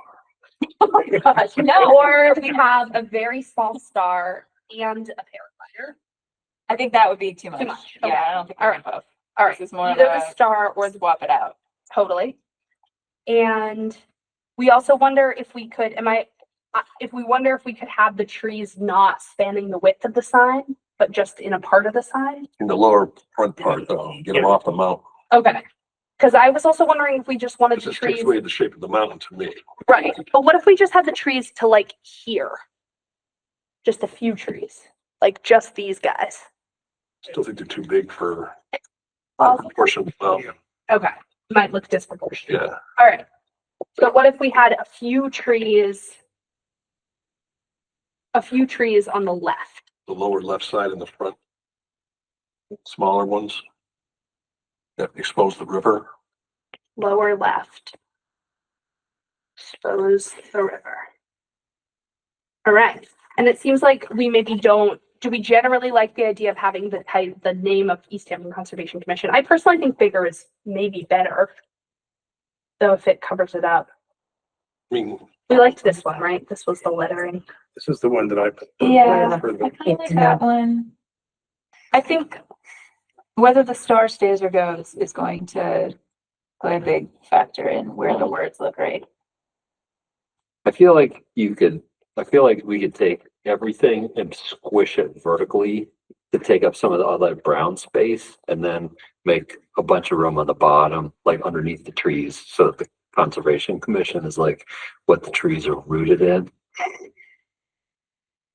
So write the title of the Do Easthampton Conservation Commission at the bottom. I think that if you stopped the trees above something, I think they would just look like they were floating and not like you were rooting to anything. But it is, Depends on how you stop them. I do wonder if you could, if we're gonna have the hangy thing with the name of the property below, should the whole thing be a square? And so you're leaving, like proportionally. So this is a little bit smaller so that once you add that, it becomes a square. But we're also going to have one that hangs down with the prohibited Right. permitted could be a lot of things uses. hanging down. I think we don't. I think we just have that. I think we have it as a rectangle. Once you have all the pieces added. Because you could have 3 placards below it with different things going on, different descriptions, names of the site, restrictions, usage. Do we know how wide this is gonna be? Or Um, any sense of the scale? we were talking about that at one meeting. I think we were thinking 4x4 or 3x3, not huge for this particular site, but the idea would be that we'll have a logo that we make larger for sites that But a need lot more bigger than visibility. it shows here, Yes. because that's probably 2x2. Oh yeah. On I here. think it might start to look weird if it's that big. What would look weird? The whole logo. Yeah. As we've been looking at them, I'm looking at it thinking, but it won't be this big in real life, but we're not saying it would be bigger than this in real life. Which means there's gonna be a lot of expanse of green mountain and a lot of expanse of brown wood. But it'll all be proportional. Yeah. If it's at a distance, it'll all look like this. But is this the whole sign or is this just like a logo that goes in the corner of the This sign? was gonna be the whole sign unless we wanted to have the title of the conservation area also on it. I think we should hang them below and just do a generic top. I mean, if this was 4x4, then you could, in the space in the middle, that's where you could like post posters and trail maps and, But it's all gonna be textured, isn't it? I think the brown was maybe gonna be the brown of the sign. like the actual back wood of the sign. And is it all just flat paint or? No, it's gonna be carved, Yeah, that's what I thought. So you wouldn't post on top of this? but the brown part, I think, won't be carved. Yeah. But so then when we do have like uses for this site and the trail map thing with Bob and the dog foods, whatever, where does Right. it go? Below it. We hang by Yeah. chains below or. So it's all by chance. Yeah, something like that. That's what other people are doing. And you can just make the top part of the sign be identical for make 20 of them and then Yeah. just make the lower pieces different. But like these aren't gonna need to be 4 feet wide either, I don't think. Like in my mind, it's No. more like, I Yeah, don't know, like 18 inches Right. square. okay. I mean, we want it to be visible from the road, Yeah. right? From the parking area. 3x3 seems like it makes a lot of sense to me. How big is the one that we keep looking at that we forgot existed with the C? It's much And smaller. it fell down. That's a Christina or an Echo down. Echo down, maybe. One of them Okay. fell down. Christina, I think it's maybe more like 2x2. Yeah. And that's plenty visible, isn't it? Yeah. I guess so- we'd have to drive by it, but So I picture like, I picture like what we're doing here goes like, there, and then, there's like trail maps and, That would be a different approach. Yeah. It's a whole. I Yeah. think you're the only one I that was guess- envisioning. I that. I don't really listen when I'm doing something.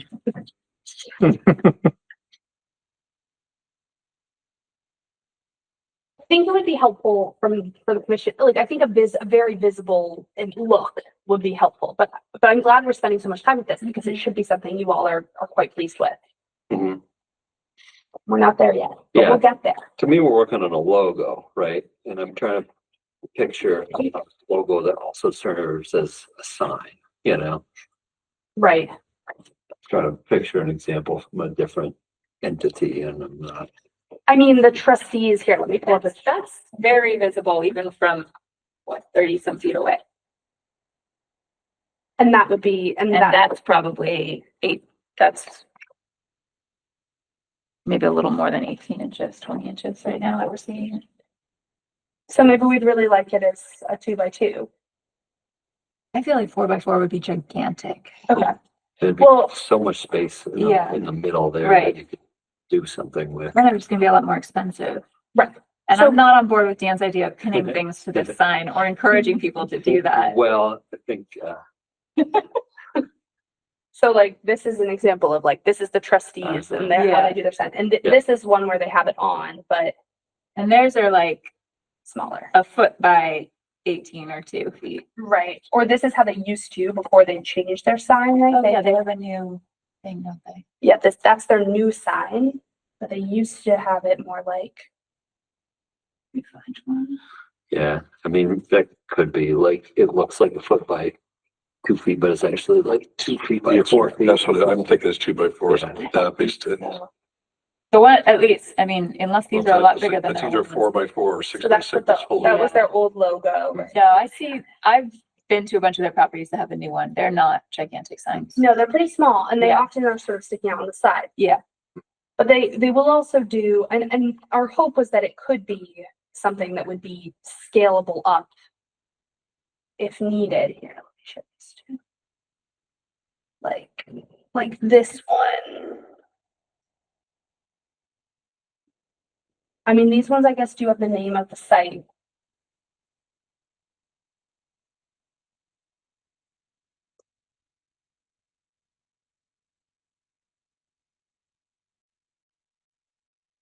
Right, well, because their logo is so streamlined. This is what they, It's gonna be like, they're not paying me enough. They don't know design. I mean, this is how it's designed. I just go like this. totally, you just go back. Okay. But this is my point, if a logo can be a sign. Yep. Mhm, mhm. Doesn't have to just be part of the sign, it can be the whole sign. Yeah, Right. absolutely. Yeah. Yeah, that one on the right, that one is like, that's essentially, well, it looks like those were separate. That's all one thing. But that's the idea we're talking about, where you've got the the standard thing at the Standard top, is and then top, hanging yep. below it is the name Yep. and the other stuff. Yep. And And then I think that looks very nice. People And- will come to know the logo. Are those trees? Like blue trees? Yeah, those are Yeah, but that's their old. That's their old logo. And it was deciduous trees and then conifers is what it looks like to me. You can see the bottom of the rudiments. Like, So they go into the ground. Okay, so just returning to our question at hand, I think we have, so I'm gonna tell her that we want, big picture, we're gonna want this smaller than I was initially thinking. We're gonna want this as like a 2x2. Likely. And It's a good size. okay. We like the river shape of logo 3, which is we do a different river shape for which watershed in town. Oh my God. I'm just kidding. we like the river shape of this one. We like the idea of maybe having a couple trees over here, like where the lettering is here, but not the longer ones. Okay, smaller trees. They're much smaller than she had them. They might look, I don't know. They might look weird. I like that it fills a corner as opposed to just All the way being. across. Yeah. Yeah, I think so. Okay. So just a corner, yep. And then the piece That on the side. expose the brook. Yep. Are we doing the towers? I think Or not. where I'm at with this, what I've internalized is that we either want the star substantially smaller than it currently is, or 2 paragliders. We'd like to see both. 1 or 2 paragliders. Would you like to see the tower as well? Towers. Oh, I don't know. I just, because Julie was saying how people know with the towers, but it's hard. Attractive. Right. I don't, yeah. I'm I think actually that's really a- excited to see the paragliders. That's, yeah, I think the paragliders could be really cool. So smaller Try stars. that and go from there. No, we're not doing both, either Oh, or. we're not. All right. Okay. Hopefully I'll have new ones for you guys August 11th. I think this is fun. It's fun. Well, it might not think it's fun for much longer, but hey. All right. Okay. That's all I have for open space. All right. Moving on to compliance updates. Lightning round. Lightning round. We can cross off. Which one did you guys just close? Or is it already off?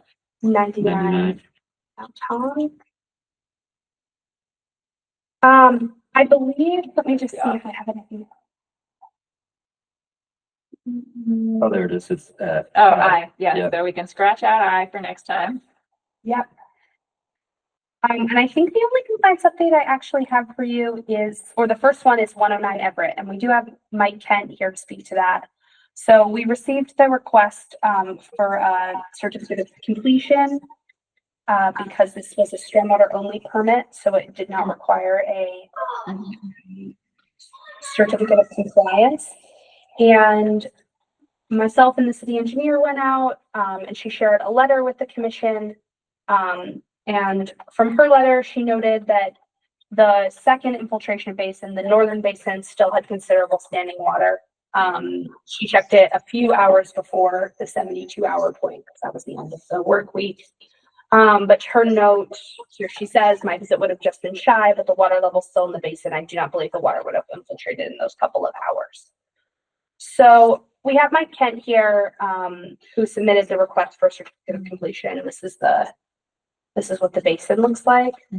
Like a lot of water. Yeah, there's definitely still considerable water in there. Mike, do you want to explain anything more about the situation to the commission or what your request is? Basically, it was done per plan. I'm actually met out there with Bill Cannon and Mark Reed from Heritage Survey. He took pictures. I have a picture right here. It's not very great. I'm guessing the next day it was dry. When we met out there, a couple days after that, it had been dry for a while. You know, I don't know. It was done per plan. Everything has been done on our end per plan. So I guess I don't really have anything more to say on that, you know. I mean, Mike, if you've seen it be dry, then I can keep following up and see if 72 hours, because this was a few hours shy of 72. So we could see if at 72 it's dry. I would after say, the next rain. yeah, I would say do it again the next rain event if you can, or I will, whatever. You know, I have a good feeling that it's going to be what we want to see. Okay, great. What did we get last night or yesterday? I think it was like 0.35.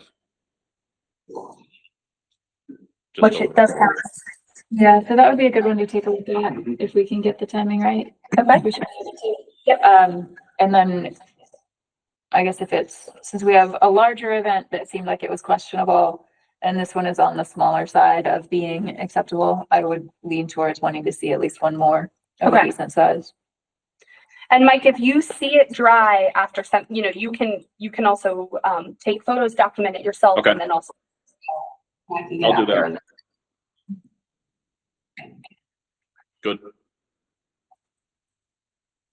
And that was the only issue, right? Was the question of whether it's draining? Yeah.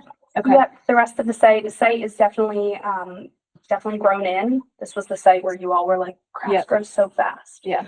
And otherwise stable. There was an area of rilling that Mike took care of, and we saw that confirmed when Diane and I were out there. Great. Yes, I think it's just a waiting game until we get a couple more storms to watch what it's doing and see if it's in compliance. Okay. I'll document it and I'll touch base with you too, Ava. Awesome. Okay, great. Well, I can certainly, as long as we don't get another storm within this 72-hour window, I'll Right. check this one this week.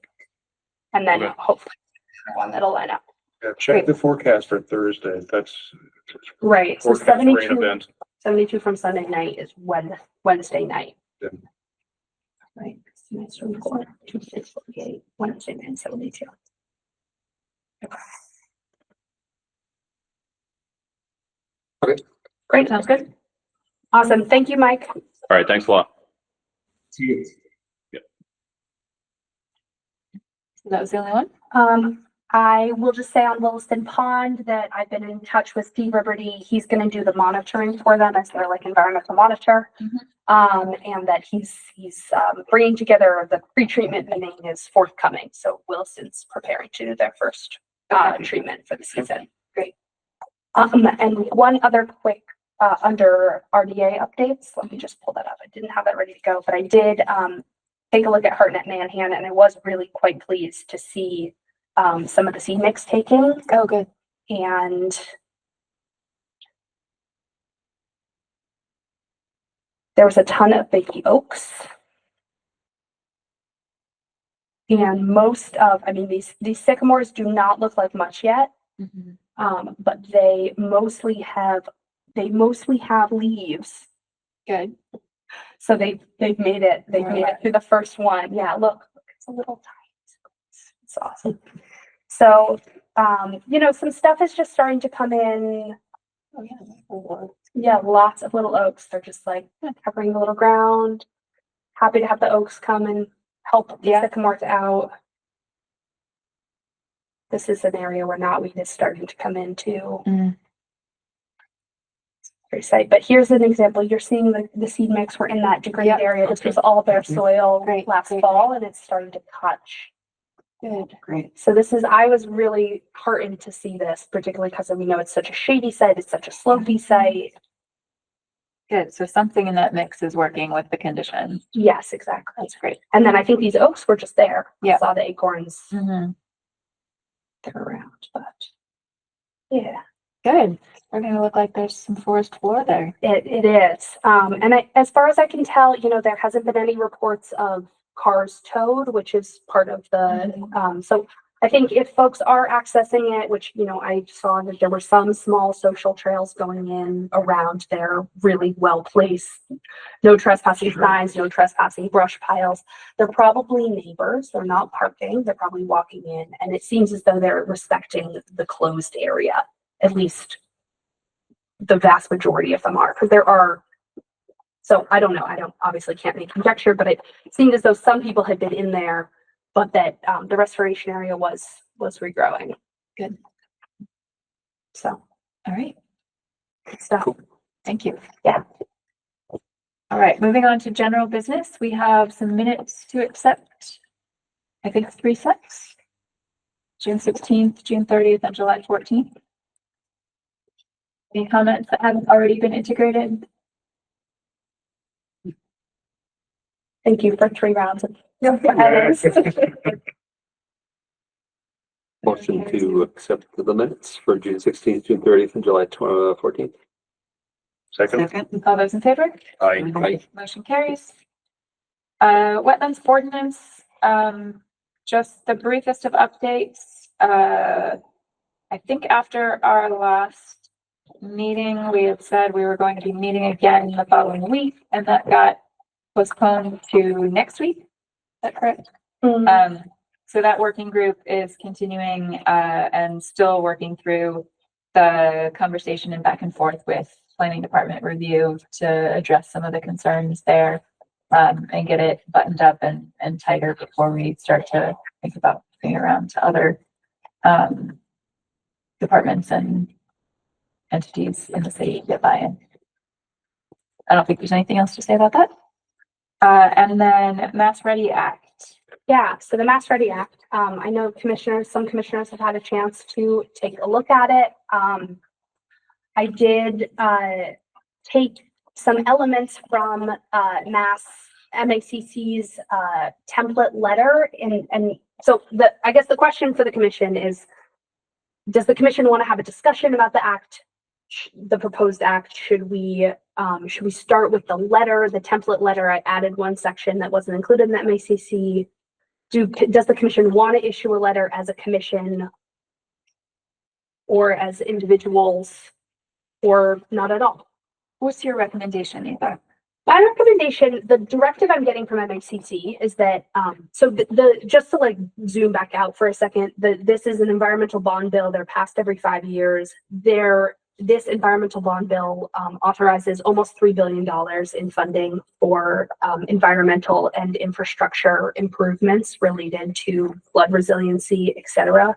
That's like big picture. That's wonderful. That's a ton of funding for a lot of really fabulous projects, including Western and Central Massachusetts is enumerated as one of the 4 like specific funding focuses of the bill, which is really fabulous.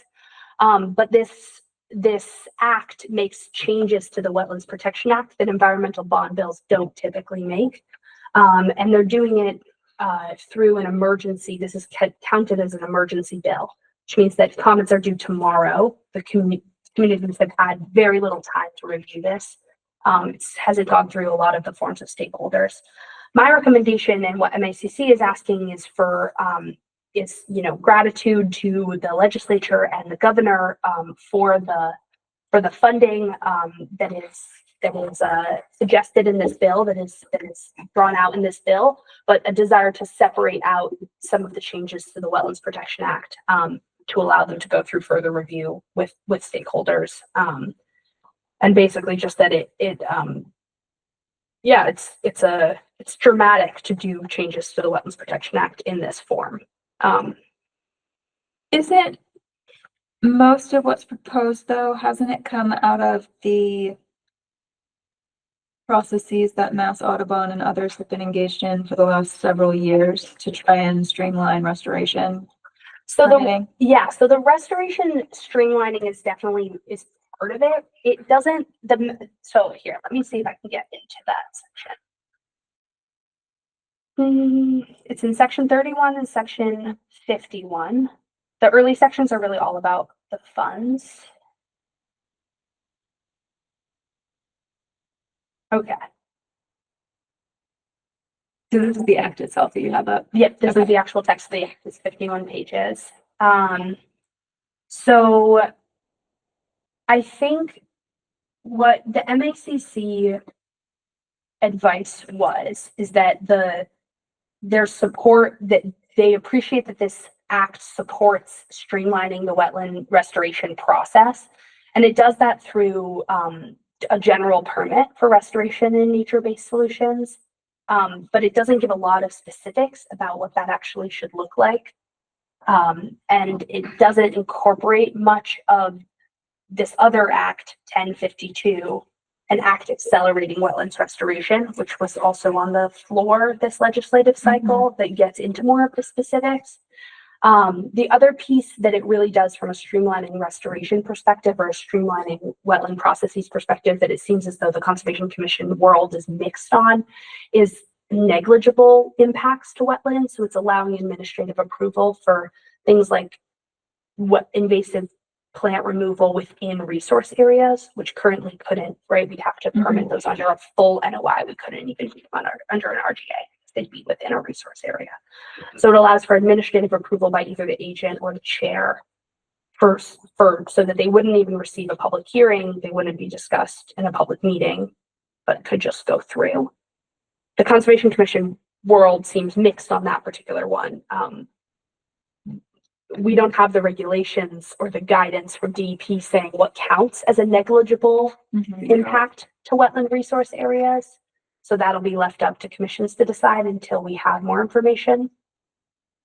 Does the act just, though, require that DEP make the regulations and not itself change how anything gets administered? Let me find that particular section.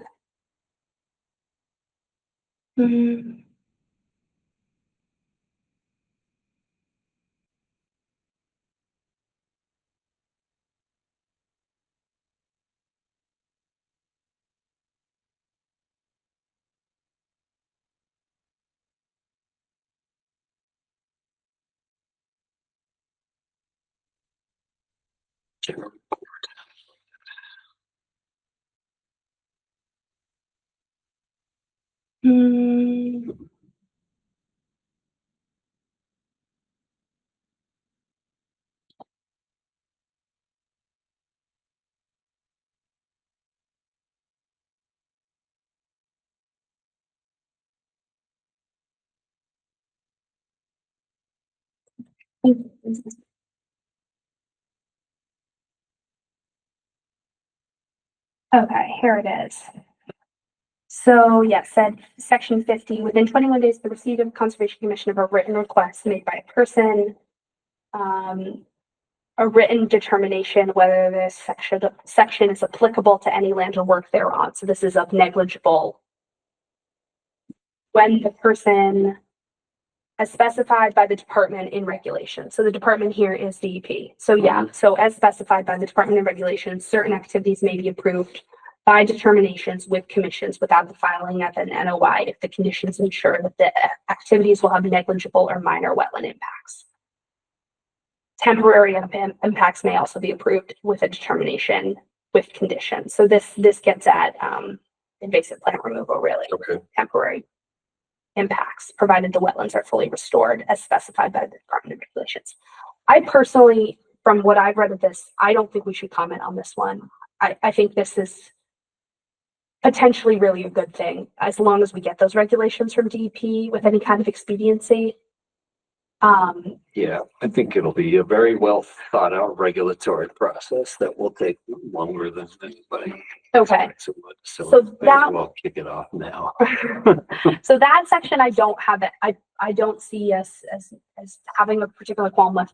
The qualms that MACC has had and that I've heard other people speak about, this act connects like ecological restoration and resiliency projects with priority housing. So there's streamlined processes that this act puts in for ecological restoration, that it puts priority housing into that category as well. It like tags it on. Can you show us the membership? Yeah.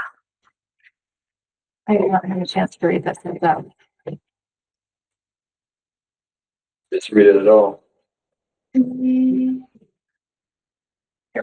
So section 18E here, notwithstanding any general or special law to the contrary, the department may issue a general license authorizing priority housing projects consistent with the Commonwealth land use planning, housing strategies and plans, climate resilient design guidelines, and environmental priorities. So that's in a specific spot. Elsewhere in here, it says that the Secretary of Environment and the EEA Secretary determines will get to set the definition of priority housing. But that's one thing that folks have been having issue with, is that there isn't yet a definition of priority housing set upon in this bill.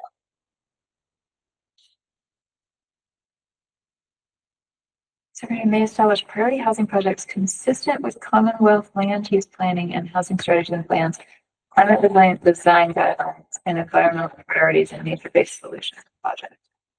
May establish housing projects consistent with all of those things. No. Each of those things. I'm having trouble interpreting the English. Is it housing projects consistent with all of those things, or housing projects consistent with Commonwealth land use planning and housing strategies and plans, period? And then those other things. So this one is saying that the secretary may establish priority housing projects that are consistent with all of these things, I believe, as categories of projects that are not presumed likely to cause damage to the environment. This is removing the EIR report regardless of location. So right now you have to do an EIR report if you're proximate to EJ community Or certain wetlands impacts. Exactly. It's just saying, it says categories of projects though, whereas priority housing projects would be one category. One category. I think the priority housing projects do not have to be consistent with climate resilient design guidelines, environmental priorities, and nature-based solutions projects. I think there's 4 things that are going to be categories of projects that are not presumed likely to cause damage. I think you're right. But how, I don't understand how you could presume priority housing, I think this is the issue. How can you presume that priority housing won't have damage? Yes. Yeah. This is part of it. This is a huge piece. So let's see are we in section? It does say provided that such projects meet standards determined by the secretary, but what are the standards? Right. So here we are in section, and I guess,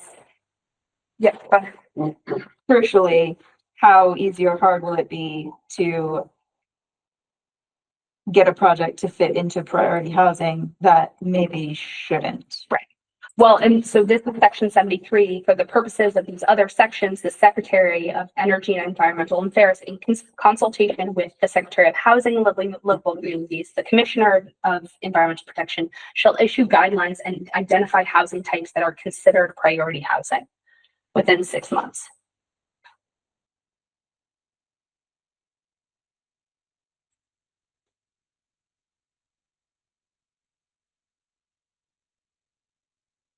So that's one major concern. I think maybe we'll talk through a few of them, and then, so that's one major concern that MACC has. There's also no public, so this definition is laid out in 73. The only person related to wetlands who's consultant is the Commissioner of Environmental Protection, and there's no public process for what counts as priority housing. So that's one piece. The next component that MACC took issue with, and I've heard a lot of people have concerns with, is that it eliminates the appeal process. It changes the appeal process of certain kinds of projects, including projects that are only within the buffer zone and these priority housing projects and ecological restoration projects. Now it's funky to include buffer zone projects in there because that suddenly includes most projects if they have buffer zone impacts. And this eliminates the appeal process directly to DEP. The proposed change, the wetlands appeal process, will direct them specifically directly to Superior Court. And that is section 51, and we'll go there now. Slow everything the heck down. Don't ER projects already have a different appeal process? I don't know. But this, so.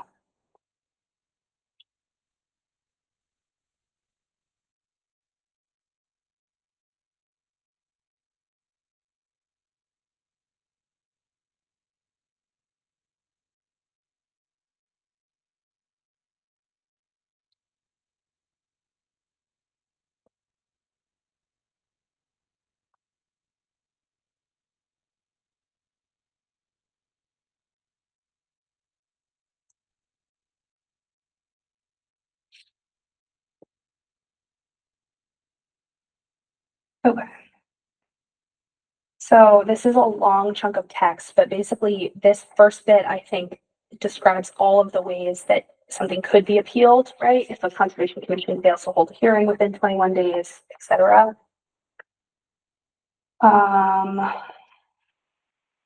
Such order will supersede all of these elements of it. This is DEP. Okay.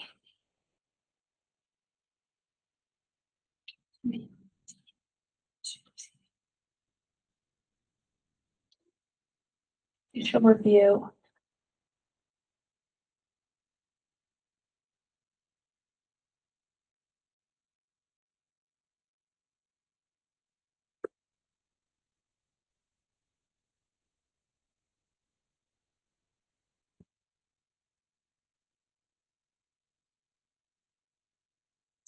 I think I'm gonna buzz out. My kids are again where I am. All right. Thank you, Commissioner. Becker. Yes, it's for whatever everybody else says. Okay. Thank you all. See ya. Yeah.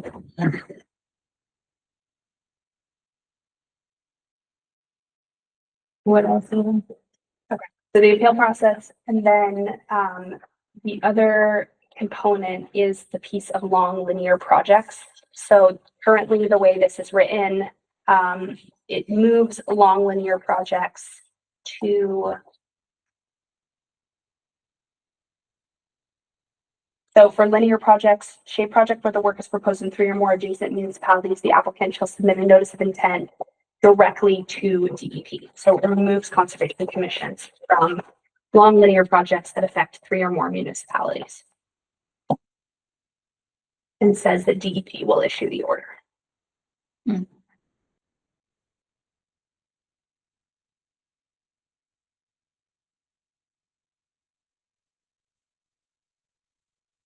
So is that going to be utilities and roads or just roads? Utilities and roads are all included, are both included in there, as well as like railroads. Obviously, there's a lot of exemptions for these regardless. How often is that really gonna even come into play? It's a really good question. So Mark Simpson stopped by today. I was just speaking with him. He expressed that he has concerns about opening the can of worms of changing the Wetlands Protection Act and environmental law bill. So that was his like big picture thing that he said. He said I could communicate to all of you. He said that what he's seen with long linear projects in other communities in the western part of the state is that as it works right now, the applicant will propose them one by one. Like they'll be like, okay, now we're going to work on this section of road in Hinsdale, now Worthington, or Worthington, now Hinsdale, now Peru. Yep. But under this, they may be proposed, you know, as to bypass the local conservation commissions. Some of these projects that currently have been just going kind of piecemeal could be proposed as one entity. But it's always going to be DOT, right? Because nobody else is going to be doing a road that passes through 3 different communities. And doesn't DOT, aren't they exempt from half of our stuff anyways? But not all of it, right? I mean, we're reviewing this Route 5 application right now, bordering land subject to flooding, compensatory flood storage, and the construction oversight. My concern with this primarily has to do with if you remove our jurisdiction, it means we're not going to have our eyes on this. And then if it go like DEP is not staffed enough to be doing construction oversight across the Commonwealth. That's a fair point. And frankly, if these projects go south, it will come back to us more than it will come back to DEP. Yeah.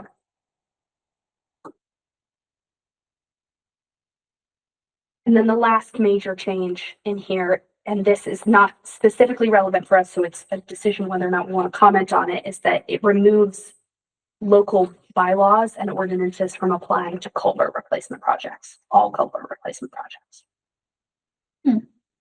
And now it may be presumptuous for this commission to comment on that, given that we don't yet have a wetlands ordinance, but there's definitely concern in the MACC community that starts to erode.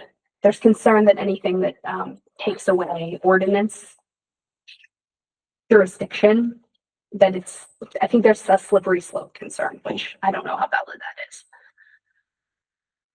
This act may also change quite a bit. Heather and I were talking about that. So that's likely that it will. I think that it's intended having read over some of it, I think that the intent behind it here is to be able to cut back or eliminate some of the endless time consuming regulations towards getting affordable housing in place. They're trying to be able to react more quickly to public's needs.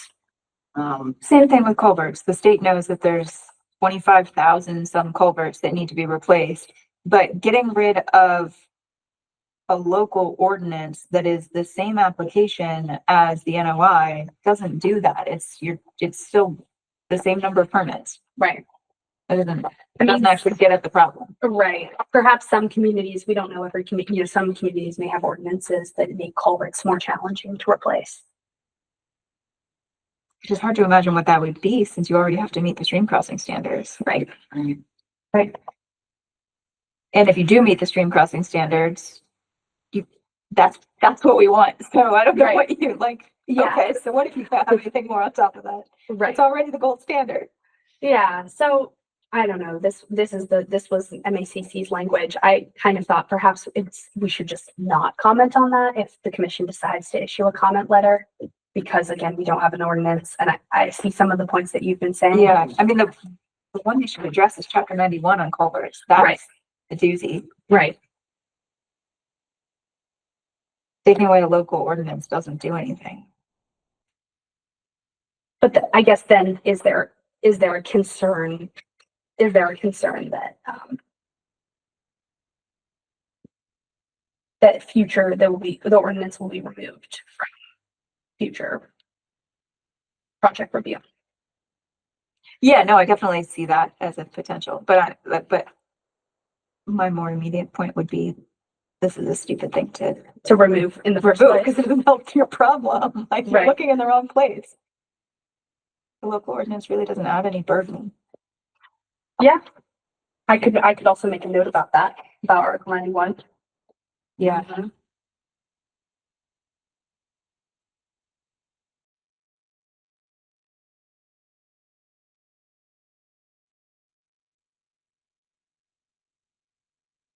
I think the linear projects thing worries me less than the housing one because of who your applicants are going to be, right? Like, I can't think of who your applicant could possibly be for the linear projects one besides DOT or, I mean, the railroads can be problematic, but they have so many exemptions anyways. Or Eversource or utility. Right. And again, so many exemptions anyways. It's true. But all of the developers are going to be trying to get into the priority housing slot and use that as their loophole, right? So if that one's not tight, that's going to be a real issue. Right. For wetlands protection. And I'm all for priority housing, but I'm not all for priority housing in the wrong place because that doesn't help our wetlands. And ultimately, it's not going to help the people that you're trying to house because as we hear from every person who lives in one of these neighborhoods that historically was built in filled wetlands, they have problems perpetually. So that's not good for anybody. Totally. That we're just saddling people who can't afford to deal with that. Right. With being in the wrong place. Right.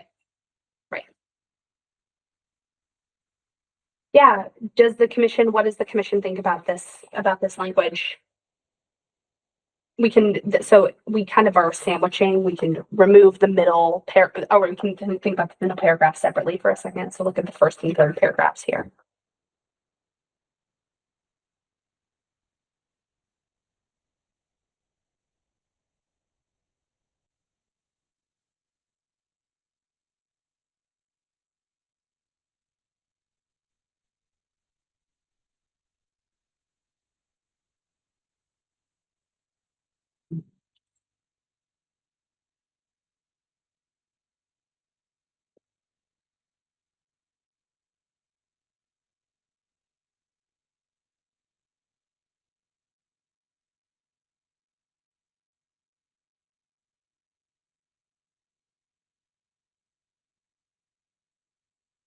Yeah, I guess their site suitability standards thing in the last paragraph is maybe starting to get at my point, but if I were writing this on my own behalf, I would add to that the issue of the environmental justice question of putting housing in places where it has to have these exemptions because you're just going to be saddling those people with extra trouble.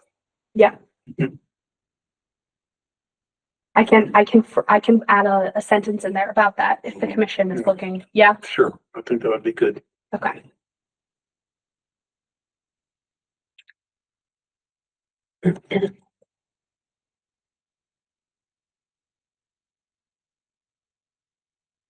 And maybe I'm just cynical, but I think it will also encourage people to abuse the definition of priority housing, and every development project will be trying to angle itself some way to do that without that necessarily being as beneficial as it could be.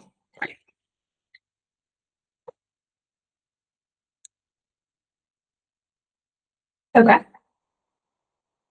Yeah, I mean, I think the fact that we don't have a definition for the term yet, Yeah. and yet they're trying to streamline it, they're trying to tuck it in with ecological restoration project feels to me kind of absurd. Like that's the most absurd part of this emergency bill element. It's like, wait, you can't define your term before you change the regulations for it. How does this commission feel about the appeal switching from DEP to Superior Court?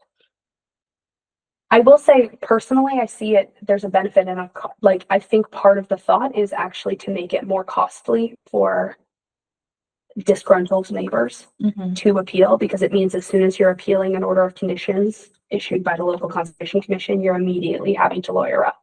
However, that also requires that the city on behalf of the conservation commission simultaneously has to lawyer up. Yeah. Whereas in the current system, when it goes to DEP, the city is not involved in that discussion, right? It goes to DEP in an appeal process. And then they get to determine whether or not they issue a superseding order of conditions, but the commission doesn't have to represent itself. The city doesn't have to represent itself in that process.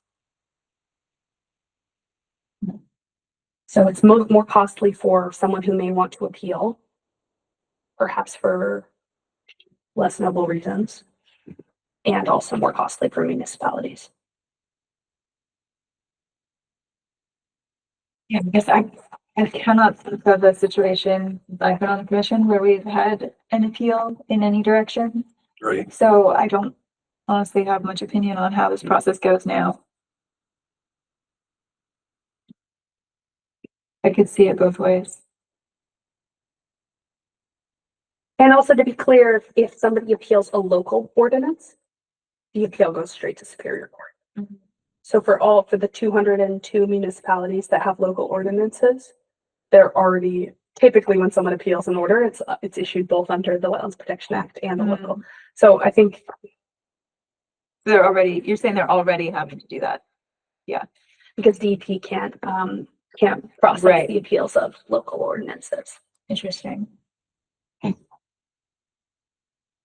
Yeah, I don't know. I don't feel strongly about this one. How does the rest of the commission feel about it? I agree. Okay, so maybe we don't speak on that one. Keep the first and third paragraph. Yeah, the housing oriented. And I guess I will just, like, this is what I had at the beginning, right, just express strong support for the funding. I feel like if commissioners want to take a look at it's a lot of funding. Right. Particularly the focus on critical infrastructure and ecosystem investments in our region. Yep. And then this is kind of the big thing that they want.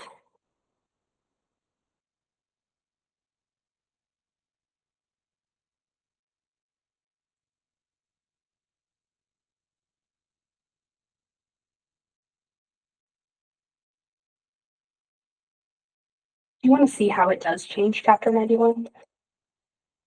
Yeah, I did see a reference to it.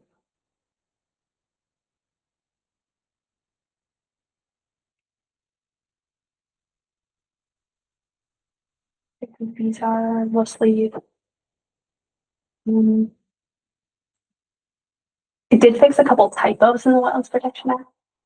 All of the letters to legislature that like really go line by line are like, and we liked this typo fix, and we liked this typo fix.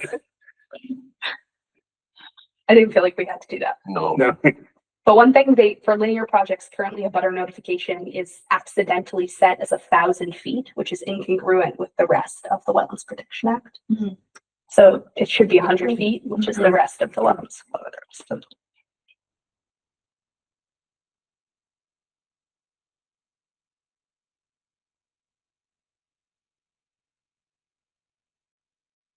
This is the changes, I think, right in here. Yeah, I think there is a general, the department DEP may issue a general license authorizing the dredging, fill, and structures associated with certain activities and projects in tidelands, great ponds, rivers, and streams, limited to all of these things. Forest restoration, shade planting, restoration.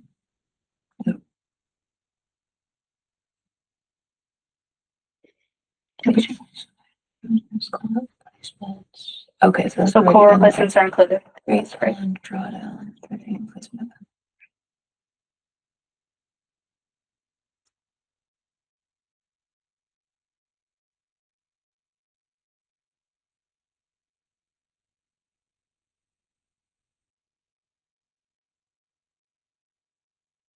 This is almost entirely marine, ocean, coastal. Placement of culture means.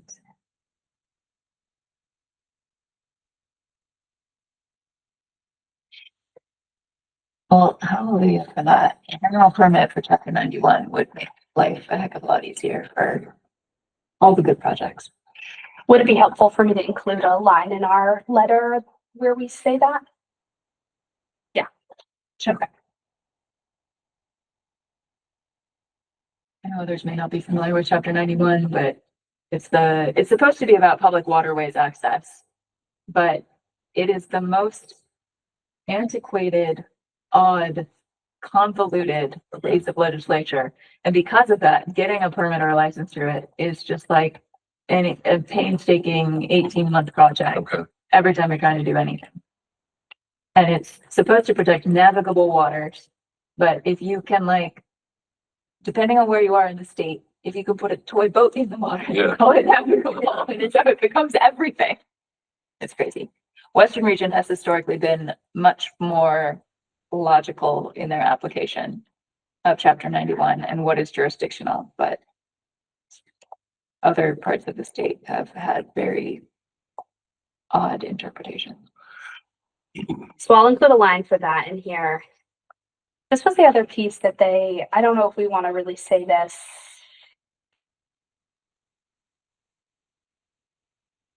I don't know, that should be refined.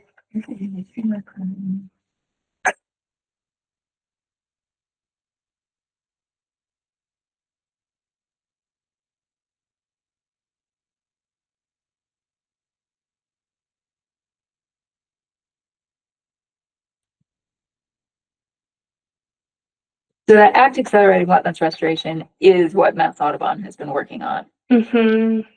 So I would support that statement. Okay. And that bill is so nice and short, y'all. Mhm. Not 51 pages. It's only this big. Mm-hmm.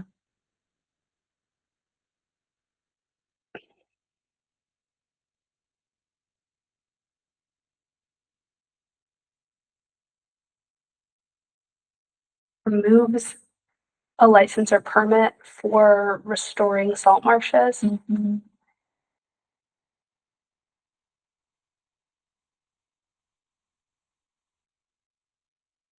And then a streamlining initiative.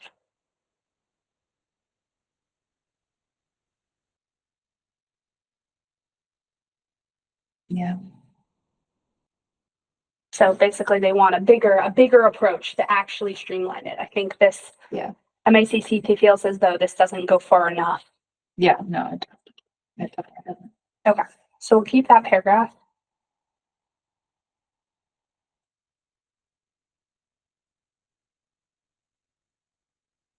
how do other commissioners feel or Commissioner Busa about, do we want to remove this piece about culverts and long linear projects?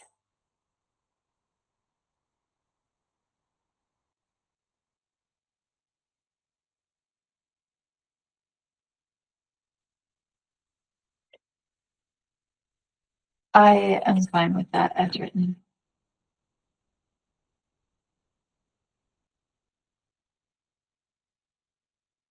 Oh, for the culverts piece, long linear. Either section.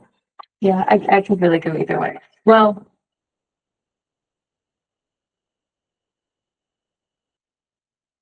Yeah, no, I support both of those.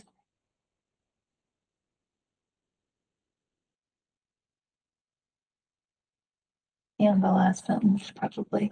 I was gonna ask. I know what they're doing at Mac. Okay.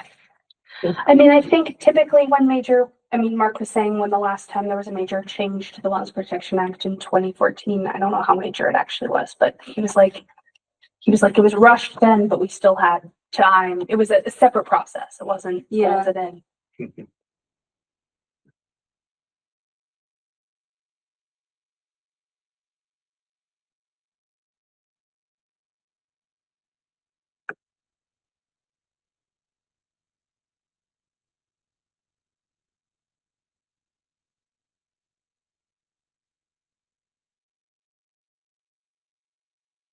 I'm comfortable with that. Okay, so MACC did clarify that commissions actually have to vote to issue a letter as a commission on behalf of the whole commission. So, Motion to issue letter as discussed. Second. Those in favor? Aye. Motion carries. all right, great. Eva, you will sign for the commission. Yep, I will sign as myself on behalf of the Easthampton Conservation Commission. Great. Okay.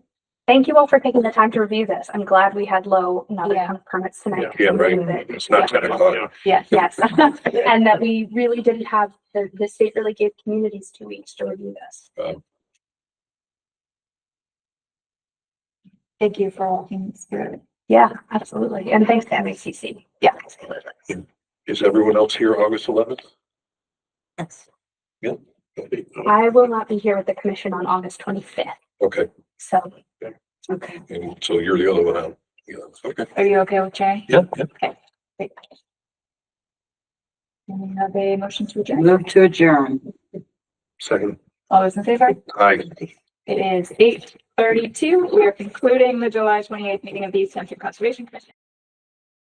This government meeting is brought to you by Eastworks and our local cable subscribers.